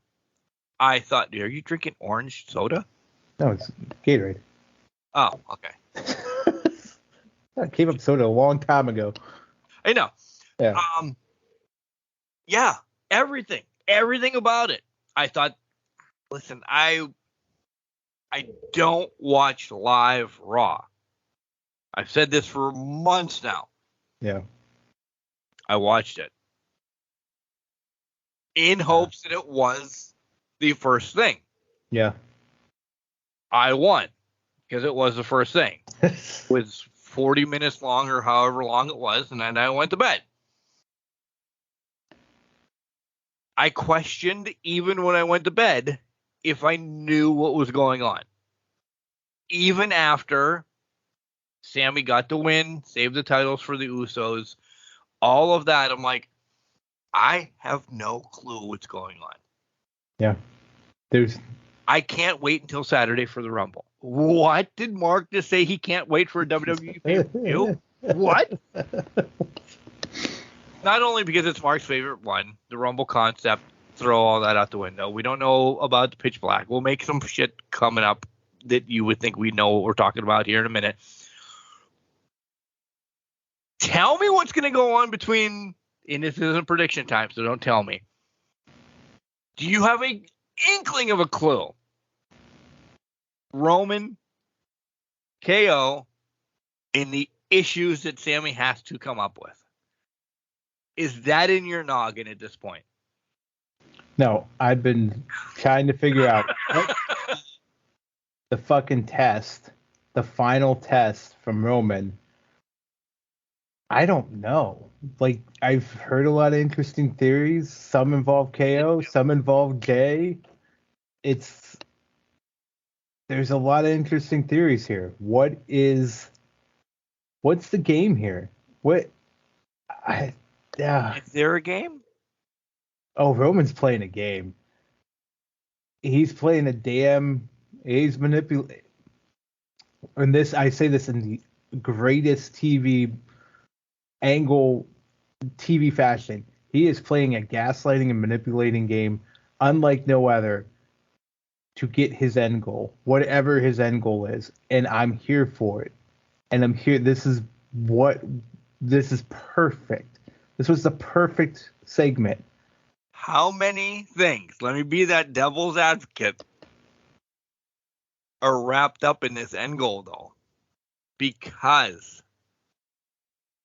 you have Sammy, you have KO, you have the Usos, you have Solo, you have what WWE has dropped in the whole fucking academy of the bloodline coming back. You have my dog now that is Max is a bloodline fan after Monday night. He says we the ones. And if you don't believe me, ask my wife. But you have people saying that the wool is still out there. And the wool is being pulled over all of our eyes. And then that there's a young Rock that is rebounding and coming. Like, how much of this is linked to this 45 minutes? And if you say none, you're a liar. If you say all of it, you're a liar. If you say a little bit, you're a liar. You don't know. You don't. It would have been easier to say something had this whole family reunion acknowledgement ceremony happen. But now that the trial has happened, nobody knows. Nobody knows what's going to happen, what the end goal is. What's going to happen in the end here is we know. I don't know. Actually, you know what? We don't know anything because we don't know if Sammy passes the test. We don't know what the test is. We're not even sure we're going to know what the test is even come Saturday. He may talk to Sammy. He may just do things that question a lot. Why can't what was supposed to happen on Monday happen on the pre-show? We've heard that there was travel issues for Alpha and Sika. Listen, where are they coming from? Rikishi was sick. What? Yeah. What about Alpha Jr.? What about... You only named 3? Mm-hmm. What about the main one in the whole fucking scheme of it? The other part of the table. I'm not being a dick. I don't care about Rikishi. Good for him. Alpha and Sika, they're the OGs, right? Yeah. But they passed that torch a long time ago. Where's Dwayne? What's Dwayne doing? Is Fast and Furious 96 being recorded this Saturday that I don't know about? Is the Mummy, or what was his first one, Scorpion King? Yeah, Mummy Returns and Scorpion King. Both same one. Yeah. Is some of that? Do we have to reshoot some of that? It's so much. This is why we love it. When there's so much unknown. So pissed off.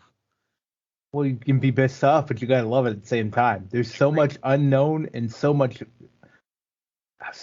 questioning going on right now that you have to sit back and like, fuck, I have to watch. I have to watch Saturday. I have to watch next Monday.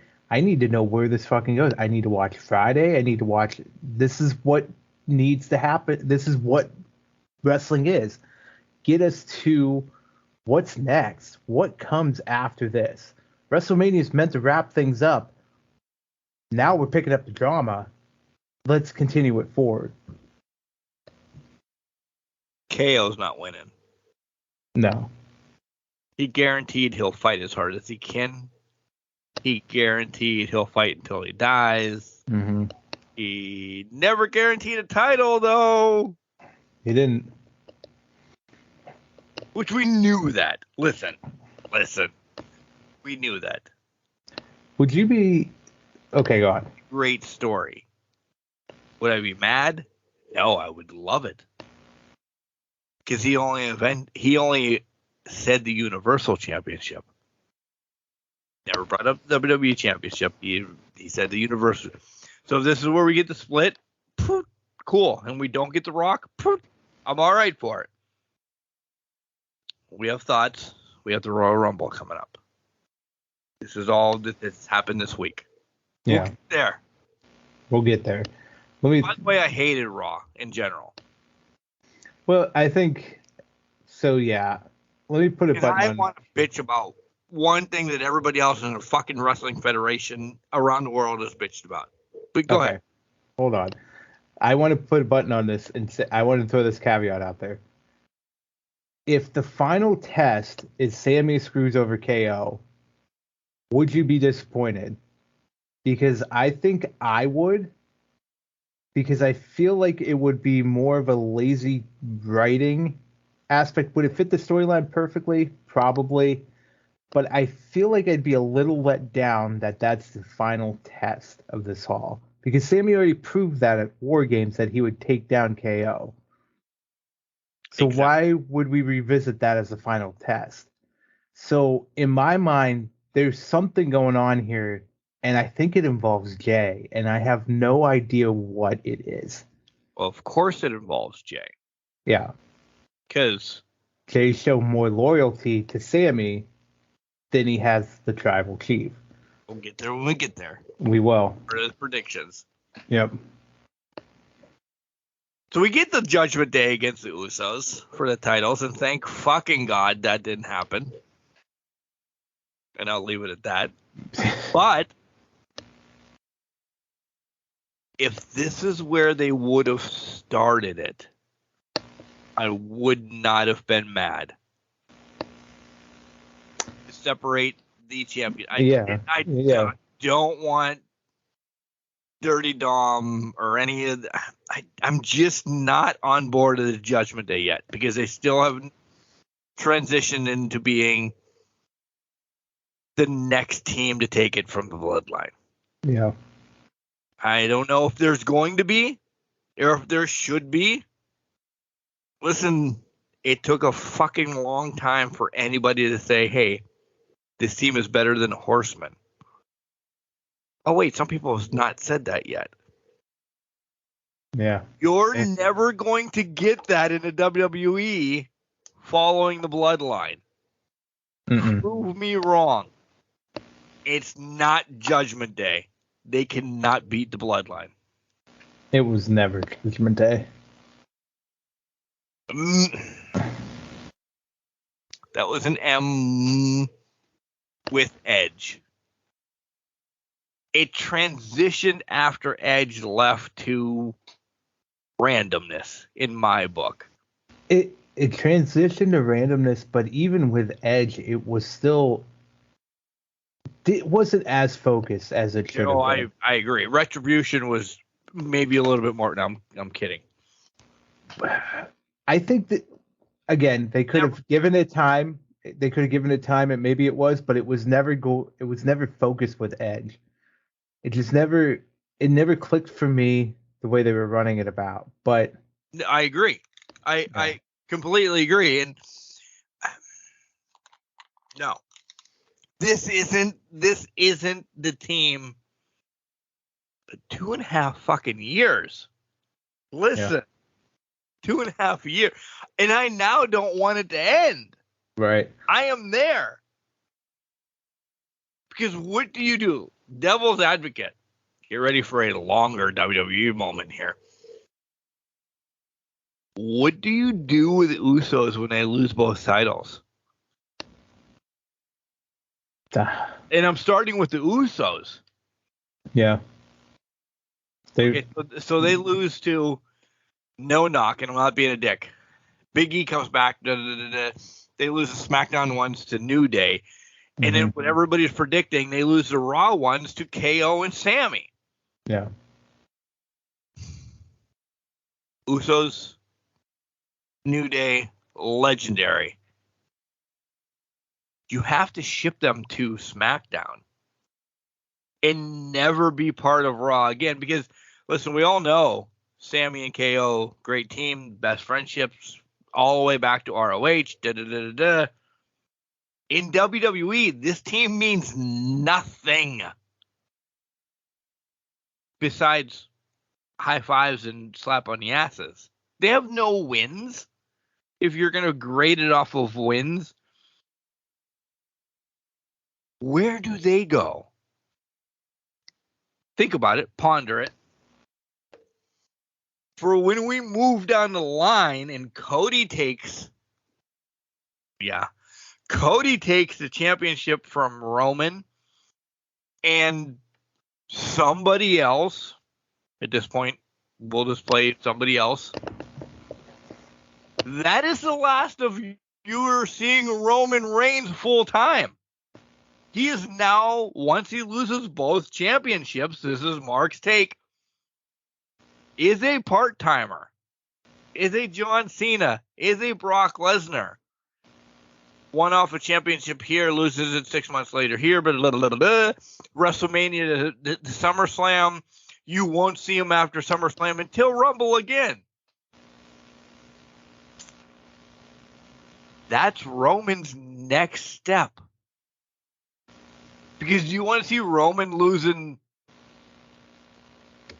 ambulance matches to fucking Gunther?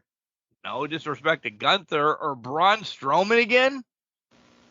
After what you just did to him for 2.5, 3 years? Not gonna happen. Okay. So that leaves one person.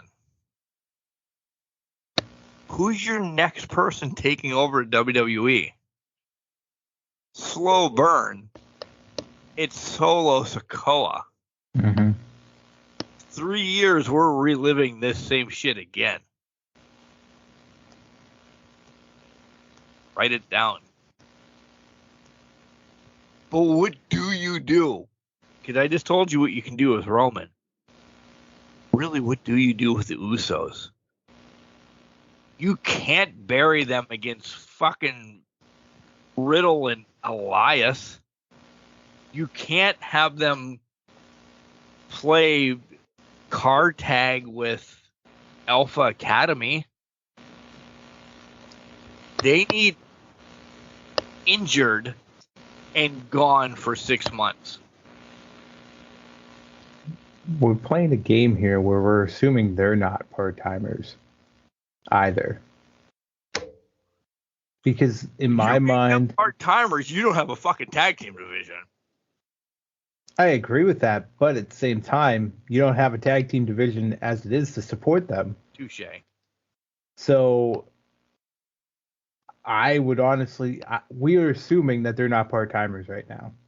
They have gone through the ringer. 2.5 years, even they've been in WWE for at least 16, 17, 18 years. Developmental, and then they debuted in 2010, 11, somewhere around there. The Usos have been feeling Usi for that long. They're ready to step off, man. I wouldn't be surprised if they step off and they ride into the sunset. They pop up every 6 months like Roman does. And I wouldn't hate them for that. I wouldn't hate them either for that. And it forces the tag team division to grow, but then that leaves Solo. And I mean, it's not missed upon me that his first name's Solo. He doesn't need anybody. He don't need his brothers. He needs nobody to win a match. They built more thing. Go for it. Where's Paul Heyman? Solo. No. Yep. Unless I think Heyman finally, it's a sad day. I think he leaves for a while. I think in time Solo, but I think Solo's got to get there first. I don't think Solo gets there first. Solo hasn't talked. Solo does not have a mouthpiece. He's not his own talker. You need a mouthpiece for Solo. Paul Heyman can be that mouthpiece. There's no tribal chief, or tribal chief says, I'm going away. You watch over the family, or delegate some consigliere, if you will, if we go mafia terms. Watch the family. Talk for the family. Be the spokesperson. Be the face of the family. The Usos are gone. That leaves Solo. You don't think Paul Heyman sees his new cash cow in front of his eyes? It's Solo Sikoa. Listen, folks, we're fast forwarding. Yeah, we're way past. Like, we're past WrestleMania already. Oh, we're past WrestleMania. But it's leading up to this. It is. If it's not with it, the downfall is, Jenks, let me be the fucking devil's advocate of devil's advocate. That is within the 6 months of fucking selling time.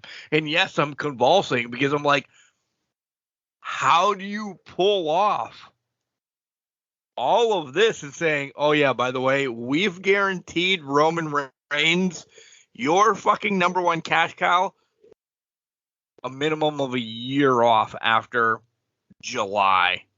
Yeah. When's Roman's contract up? Well, no, but I'm throwing this caveat out there. I understand. I'm not saying, listen, we're not saying, oh, Roman Reigns, AEW. No. That's Roman Reigns. That is, Rock never AEW, Roman Reigns never AEW, John Cena never AEW. These things do not happen. But you're right, his contract could be up as a everyday wrestler.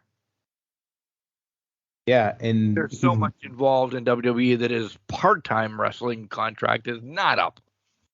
Yeah, and what I'm getting at is maybe that takes a significant amount of money off the books.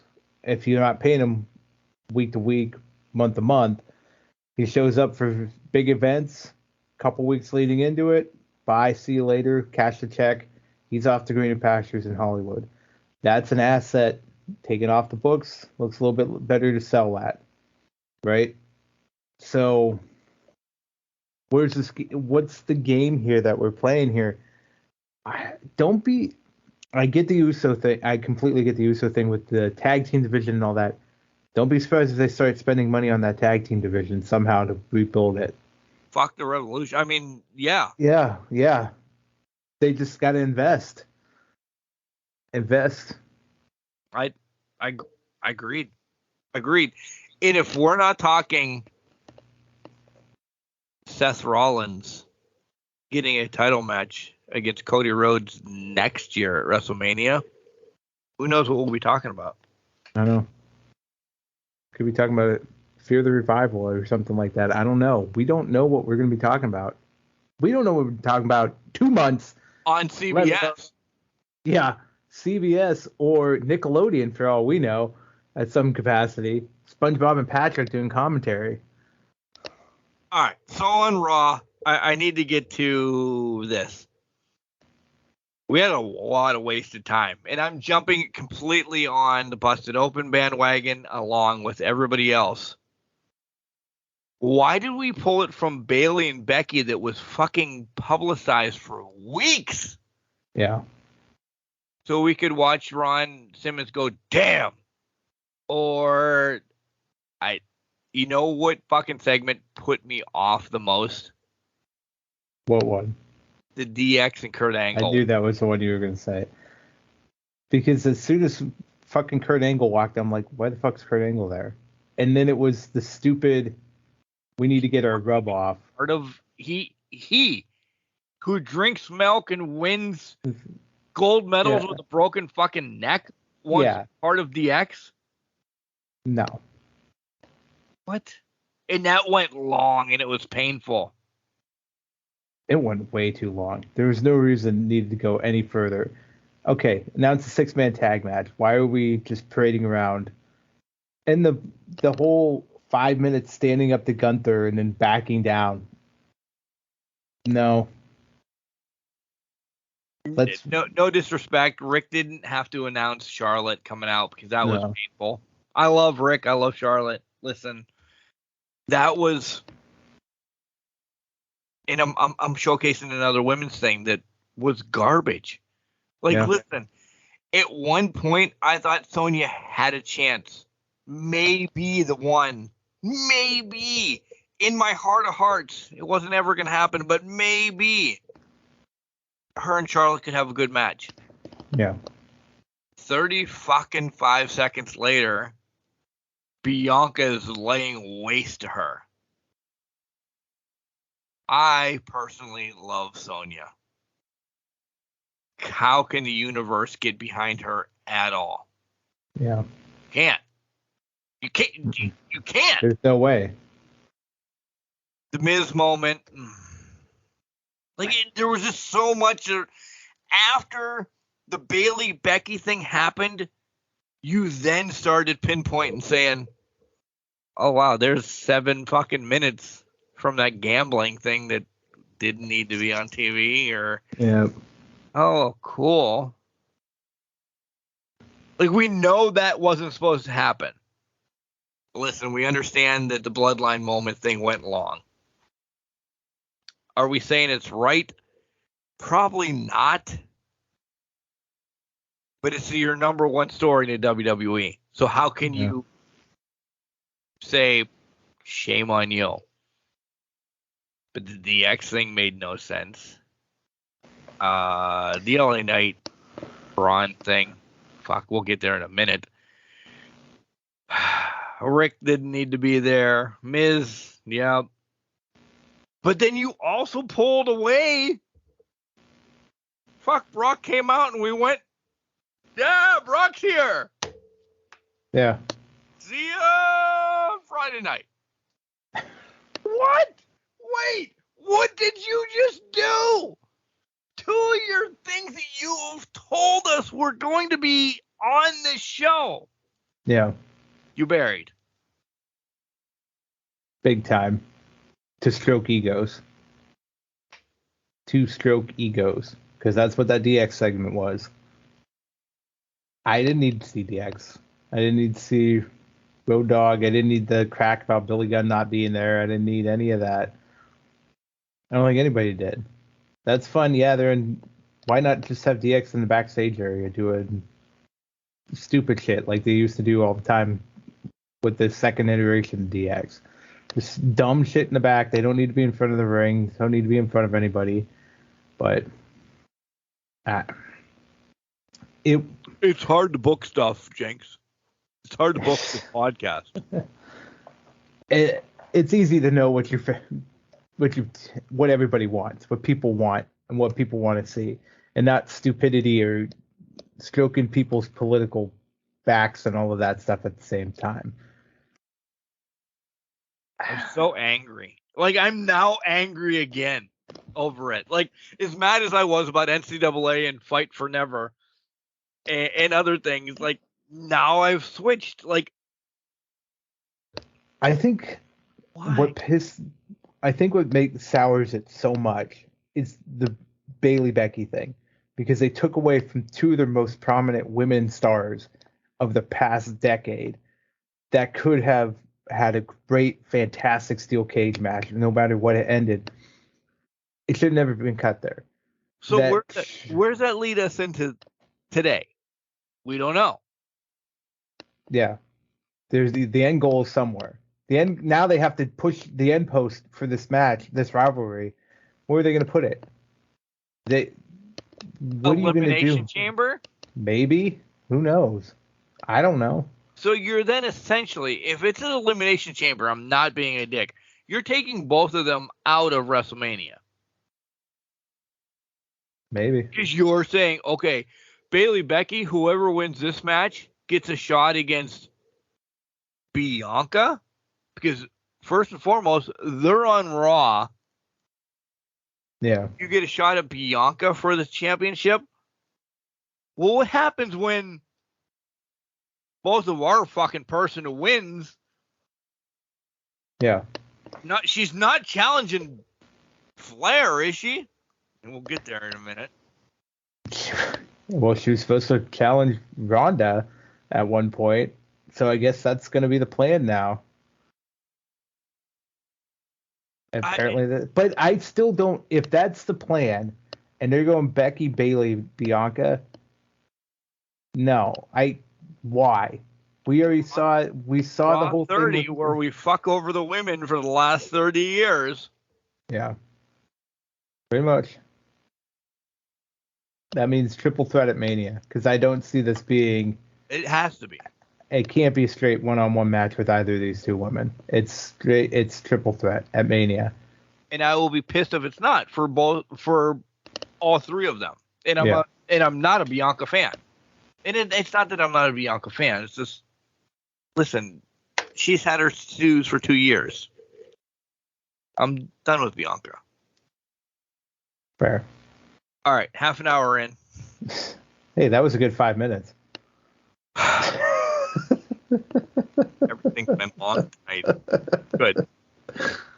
As soon as you said 5 minutes, I'm like, this. If you guys don't have anything to do today, I'm glad you're listening to this before you trickle into Royal Rumble tonight, because that's the way it's been.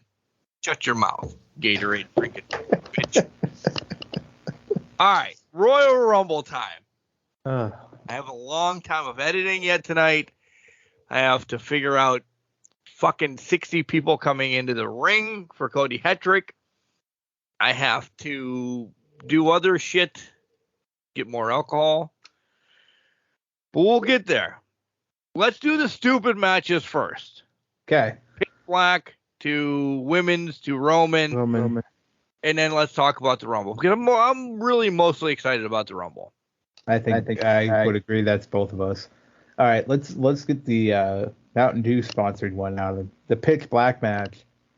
It is the least of my favorites right now. LA Knight. Well, I don't know what the hell this match is going to be, and honestly, I just want Rumble matches. I will say this. Can I say this? I thank the Lord they did not put 5 gimmick matches in this goddamn pay-per-view like we thought they were going to do with the Edge Finn Balor thing a couple weeks ago. Listen. And that I'm like, listen, the pay-per-view you haven't shown yet. Shut your mouth. Hey, I'm just saying. I'm just glad that they haven't put 5 gimmick matches in it. So, Bray Wyatt, LA Knight, Pitch Black match. Is this anybody but Bray in this match? I've heard like so much stuff this week, and I'm like, LA Knight's winning this because Uncle Howdy is going to cost him a match. Blah, blah, blah, I heard that too. I'm like,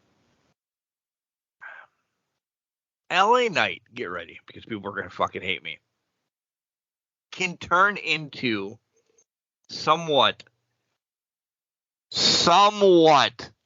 of the next Stone Cold with the give me a hey yeah or hobo or blah, blah. Like, people like that shit. At the age of 45, stop. I hate chants. I hate people. I hate. Oh hell yeah! Like, he can rebound from this. Nobody knows in God's green earth. Maybe it's the first person to drink a fucking Mountain Dew that wins this match. Nobody knows. At this point in the goddamn day, nobody cares. Yeah. If Bray doesn't win this, what are we doing with Bray? That is a great question. So, LA Knight, thank you for showing up. You're on Royal Rumble. Peace out. LA Knight's going to be a main event player here in the next year. He's already there, right? And the whole thing with the Undertaker just proves it from Monday, because you don't get a spot with the Undertaker. This is the LA Knight / Stone Cold meeting Stone Cold and Jake Roberts. Yeah. It's getting there. It's getting there. It's fine. LA Knight's going to be fine. Right. This is a Bray Wyatt win here, because we don't know what the hell this is. Probably good. It's definitely going to be hokey, gimmicky BS, but Bray Wyatt's first match back. They're not going to put Bray Wyatt down. We build for Uncle Howdy Bray Wyatt probably. Unless maybe they're going to be the ones that take the tag titles off of the Usos. Who knows? Are No. Yeah, I knew that would get your reaction. Like I said, now we got the Rumble. Here we go. We're 30 minutes going to be on this, but we're building for Bray Wyatt and fucking Undertaker. At some point, maybe. I'm not saying this year. Maybe SummerSlam this year. It's happening because the Undertaker said, "I like Wawa better than Sheets," or whatever the fuck he said. This is something you don't have the Undertaker whisper in Bray Wyatt's head on TV to say, "Oh, he said that Netflix is better than Hulu." No, stop. He's gonna have another match. He didn't come out as Fred fucking Durst for a reason. Why didn't the normal Undertaker come out? Yeah. This is all twisted shit. It all happens. This is what wrestling fans do. Undertaker had his last match. The fucking badass has to have his last match too. Do I want to see it? People were fucking glorifying what we saw in Raw with the Undertaker. I was glad it was over. I like that the American Badass came back. Not gonna fight that. Hated the Kid Rock song version of it. I will fight that till the end of the day. There's Fred Limp Bizkit, or no, I actually like his last theme where you're gonna pay. That one. That's on WWE 2K22. You don't like Nookie? Bears, huh? You don't like Nookie? I like Nookie, but I mean, Roland and all that. But I don't think he has a last match. He does. I don't know about that. Sure as fuck does. To me, that felt like, unless CBS or Fox or something, if the Saudis are buying him, the Undertaker's never retiring. That's true, but to me, I don't feel like he has one more match. I don't think there's going to be one more match. If I were to say the American Badass had a final retirement match, it was a Boneyard match in 2016. Or not 2016, but 2020. You know what year I was talking about. I agree. Listen, would I be surprised if he had one? Has not got his props. That's fair. And would I be surprised if he had another one as American Badass? Absolutely not. But to me, I hope to God he just walks away. I don't think he looked good Monday night. No, he didn't. He was that guy. He's not in ring shape right now. So if he's having one, he's got a long 6 months ahead of him. Longer than The Rock? I mean, wait. Way longer than The Rock now. At least Dwayne probably wouldn't get winded getting to the ring. But so we both have Bray. We both have Bray. Both have Bray. I'm gonna write these down. All right. Your title's not on the line. Is this a contendership match, or you're just waiting for your rematch out? I'm still just lingering. Okay. I know I need to build myself back up. I wasn't like championship after championship. No. You know what? I'll play the heel. I'll take every title shot I can get until the end of time. But all right. We both have Bray. Both have Bray. Raw Women's Championship. Honestly, I'm gonna be honest here. I'm pretty sure for the next two, we're going to have the same ones. But Bianca, Alexa, Women's Championship. Yep. 2. Yep. Good to go. Yeah. This is almost like a Bray Wyatt pay-per-view. Yeah. Collecting his people. It could be. It could be. Right? I'm not going to deny that. Yeah, because Alexa, she's going to get collected during this whole thing. Right. This isn't ending clean. At one point, we'd be like, "Oh my God, she's getting." Nah, she doesn't lose. Yeah. It's not. Do I am. As a human being, Bianca is probably a sweetheart and an amazing person. Am I tired of her having the title? Yep. But does Alexa make sense to get it? Nope. No. Move along. Build up. And it's just that quick. Yeah. No, I completely agree. It's Like a build if up. Ronda would punch Alexa in the face and take it from Bianca, I would be pissed, but it would make more sense to me. Yeah. Enough said. It'd be on brand. Right. Exactly. All right. The next one we both have Roman. I'm not gonna be a dick. I'm gonna just, but Yeah. I want to hear your thoughts. Well, we both I have gave you Roman. mine, essentially. Technically, I already gave mine because I don't think this is Sammy's test. It's not KO. It's not. But there's going to be shenanigans. There always is with the Bloodline match. But I don't think it's Sammy. And if it's Sammy screwing KO, what are we doing? Yeah, We've seen it. we saw it in War Games, which we're going to live on my birthday weekend. So right now, it's Roman. Roman's taking this. That was my thoughts on it. Would I be mad if KO gets a title? No, I wouldn't. Not at all. But it would fuck up my predictions. Yes. So, listen. We're going to start with the women's prediction first. Okay. And essentially, I'm not being a dick because it probably leads to nowhere. So I want 3 returns that we don't know about or surprises, and then your winner. Okay. And then I put this on fucking completely different place. No, it's going right there. Go ahead. I'll divide them. I got to pull it out of my list that I have out here.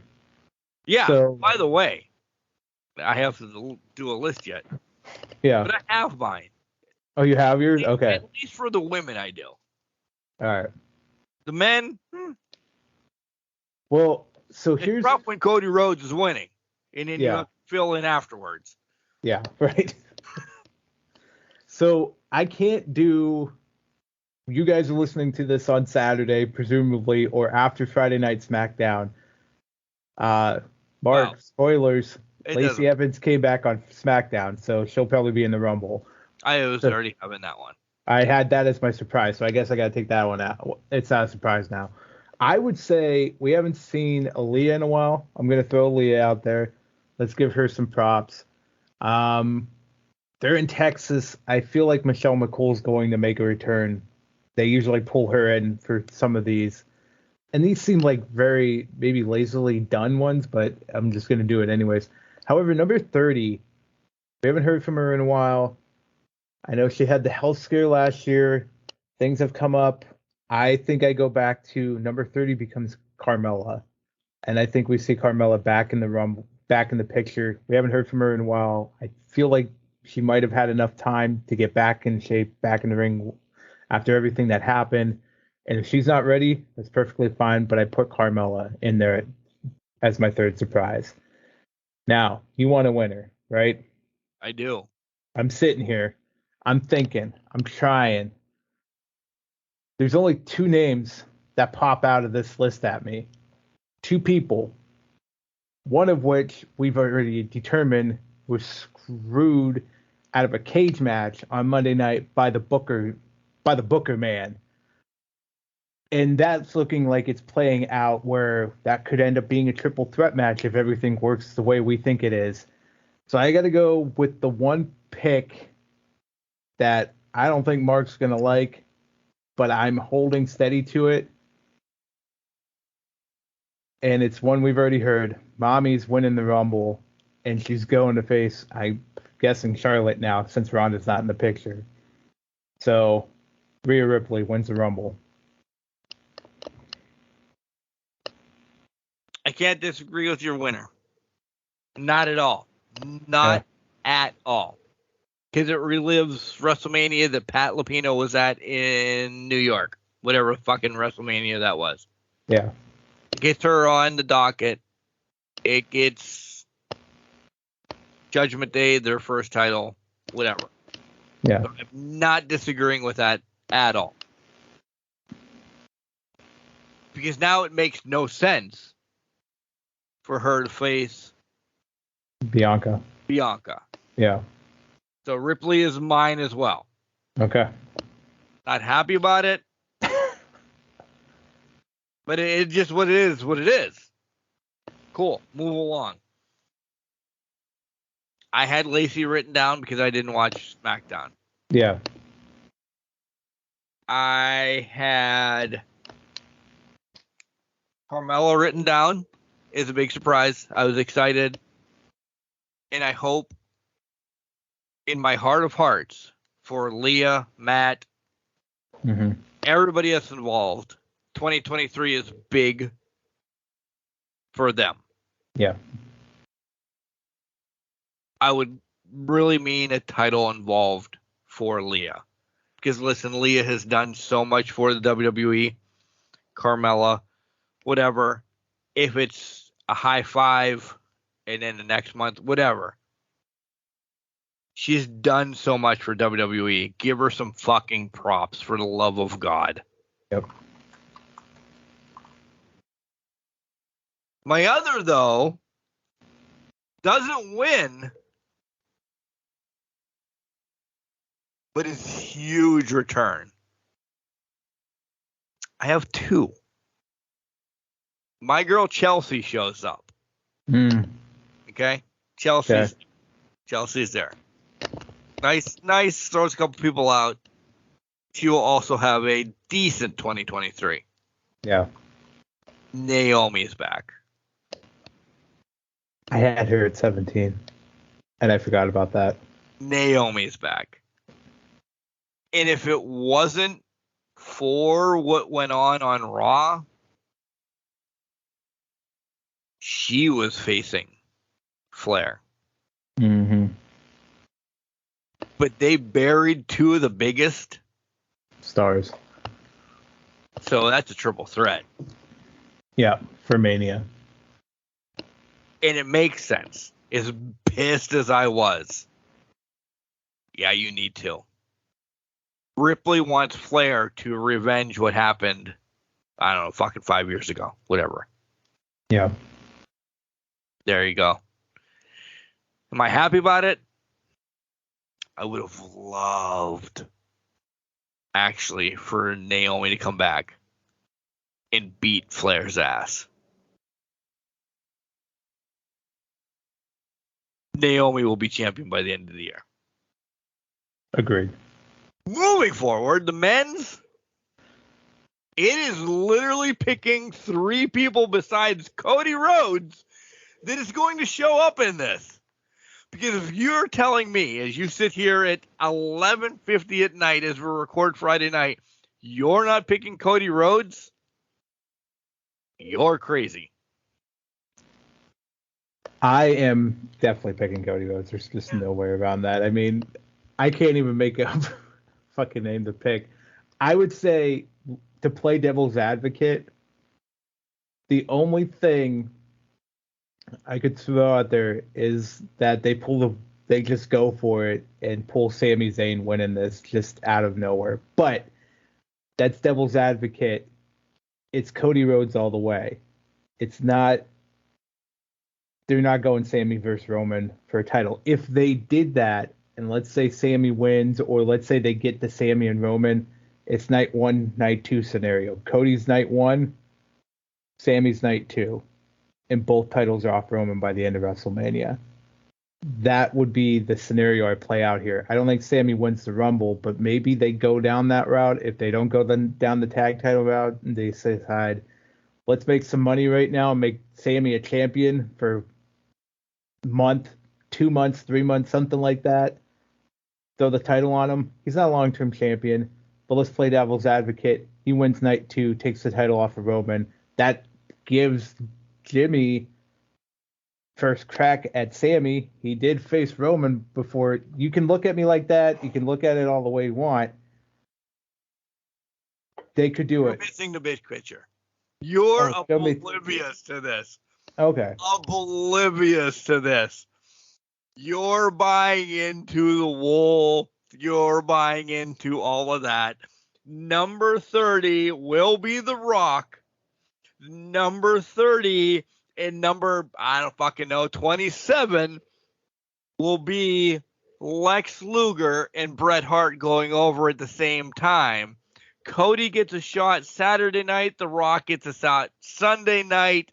Fuck Roman Reigns. He loses twice, rides off into the sunset. Is that what you're going with? Yeah. Oh, hell no.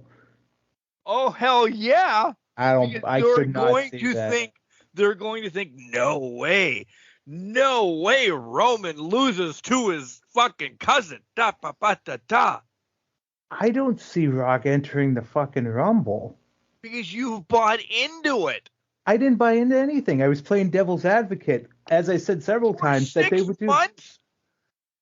What are you talking about? The Rock's entering the Rumble. Okay, you could say that. When I was giving the scenario of Sammy playing night 1, night 2, I said, as devil's advocate, night 1 would be Sammy, night 2. I think it's fully Cody Rhodes. I have no idea if they're going Sammy world title or tag titles, what their decision is. I don't know if it's Rock in the Rumble, though. We knew 8 months ago The Rock, air quotes, couldn't be at WrestleMania. Here's what I found. Yeah. Yeah, fucking serious says, here's what she found. Yet 3 weeks ago, it's on the Young Rock. And then it's only released a week before Rumble time. He can't be at Rumble. Here's marketing. Here's my thing. I'll give you this. If Rock enters, fine. You're going to tell me they're going to pull a Bret Hart Luger with both Rhodes and Rock? No chance. One of them's got to win, and Rock is not going to. There's too many. This is not going to be a double elimination. No chance in hell. That's why I think if Rock comes out, it's a whole separate entity. It's not even a part of the Rumble. This is Cody's night, Cody's magic time. Rock coming out would be something completely different scenario on this. And he would be. Why did Cody announce prior to that he's in it then? Because it makes sense. I mean, I'm not surprised he did. We knew he was coming. You might as well get ahead of it and just say, okay, Cody Rhodes is in the Rumble. Why is there electric all over the fucking poster then? I don't know. The way they designed it, I don't not disagree. If Rock shows up, great, perfect. You're so mad at me right now. I'm not mad at you. I'm more like, I'm just thinking about this. There's just no way I can see them doing a double elimination to end a Rumble with The Rock involved. Wouldn't it piss everybody off? I would be so confused why. It would. Because what the fuck are you going to do? Why would you do that? But to me, it's Triple H. But to me, how are you convincing Rock and fucking not even Cody Rhodes? How are you convincing titles for a hot minute? You think Rock cares about titles? No. Yeah. Not at all. Yeah, that's my point. So how do you? He cares about wins, though. You tell me. You don't want The Rock. Still doesn't want to be the head of the fucking table in the WWE. Yes, but why? But why is he going to share a win at the Rumble to get to the head of the table? Because the Rumble win means nothing. Not a fucking thing. I just don't. When was the last time we saw this double elimination thing? I don't know why this popped in my head, and I'm stuck with it now. You mean on purpose? Or when Cena and Batista fell out and then Vince tore his quads?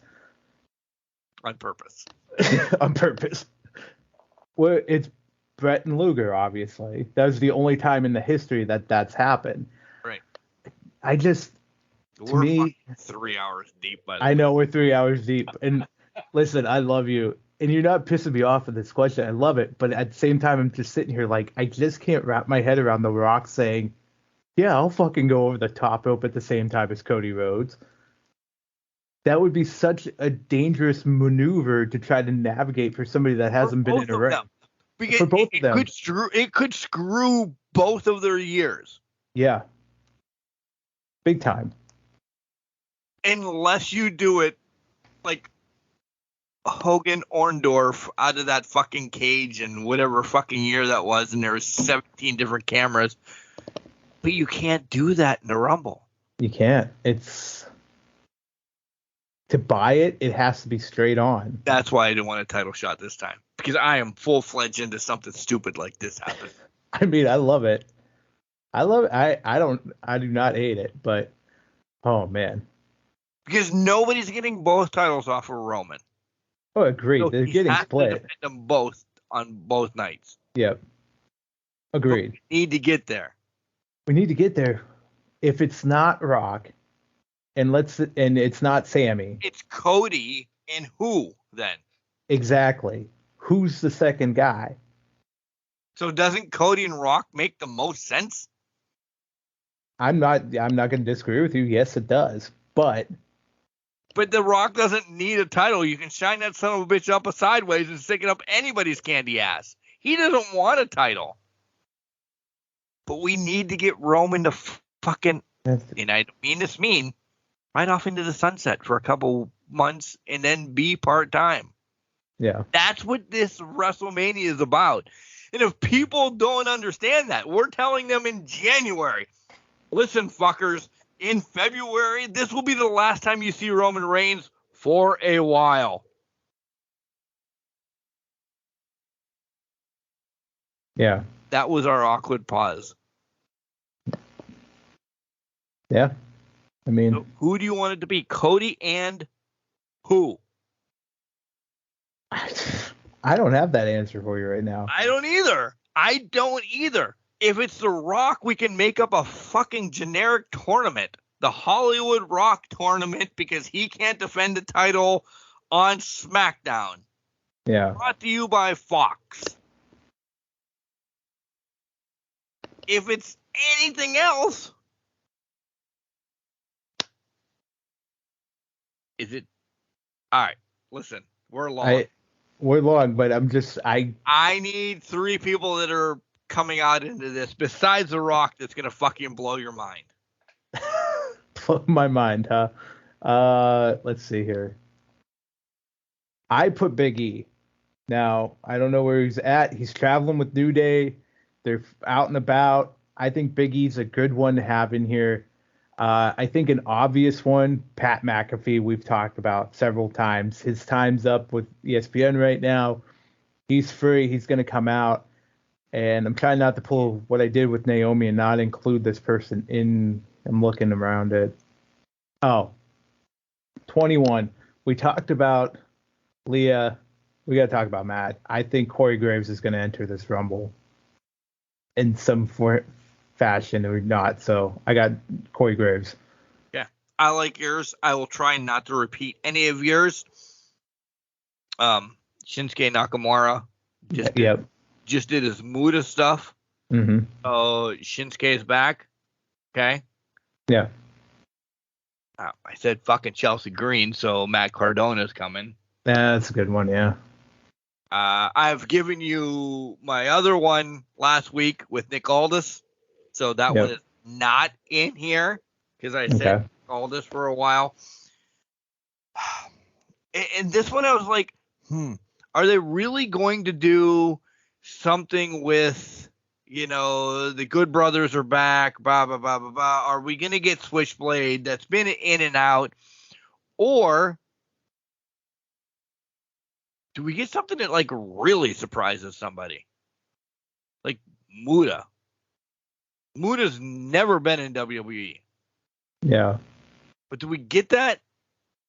I don't know. I'm like, why wouldn't he for one time, just for a fucking shits and grins, say he was in it? Why not? Yeah, because he's in fucking Japan. That's why. Switchblade's doing it. Because they need... Because Vince and/or Triple H didn't send Gallus over for a pattern. Yeah. Switchblade in for a hot second. Well, even to that point, Switchblade's contract came up. He did. I understand that. So yeah, no. So he's coming over for a contract, or he's coming over for a hot minute for New Japan, whatever that deal was struck, whatever it is. But I agree with that. Switchblade's going to be entering at some form of capacity here. I don't know if it's a contract. Listen, does Switchblade really fit WWE? If Switchblade's going anywhere in the States, AEW, he's going to go with the rest of the Bullet Club and the Elite at that fashion. Hey, do you want to do another one just so I piss you off some more since I've been poking the bear? Maybe that's a podcast name. It's Poking the Bear today. Yeah, Poking the Bear, and it all fucking started with Fight Forever. Fight Forever. He's had a knee injury. Got injured last year at WrestleMania, fighting for the Usos tag team titles. Rick Boogs! Dude, what is it? As of recording, 5 women have been announced in 12 males? Yeah. I would imagine there's going to be a host of stupid people that don't stand a chance in this thing. Oh, yeah. Well, they need fodder. They need this guy to come in there. They need bodies to come in and get thrown right back out. So, yeah, if Bushwhacker Luke doesn't show up, I'm all right. It's still my favorite match. It really is. Oh, I'm going to sit here with probably some beverages tomorrow. The son's not going to be around. He's going to some place. The wife actually said she'll watch the pay-per-views with me because your girlfriend's watching them with you. So it works out. It's a bonus. We'll be texting. Yep. They'll both be hating us. Why are you guys texting each other? Because that's what we do. Moves returned. That's why. Listen, I'll be checking my Excel spreadsheet the entire Rumble matches just to see what I'm getting, points coming up. Send me what you did. So I can Why would I send you that? Because I don't know if I can pick 50 guys. It's very easy. Actually, I'm debating half these names right now. I might switch some things out, but you're gonna add some of the ones that I put on. The only one I'm thinking about is Cardona, to be honest. The other ones I already had, like most of them I already had, but Cardona, that's an interesting one. But I don't know. We'll see what happens. We're long. We love you. We'll be back with all of this madcap re-shit next week. Remember, just because you're garbage doesn't mean you can't do great things. You're garbage. Can, not a garbage cannot. You do the last part because you did it well last week. Hey, make sure you tell your loved ones you love them. Love you, Mark. Love you too, Jenks.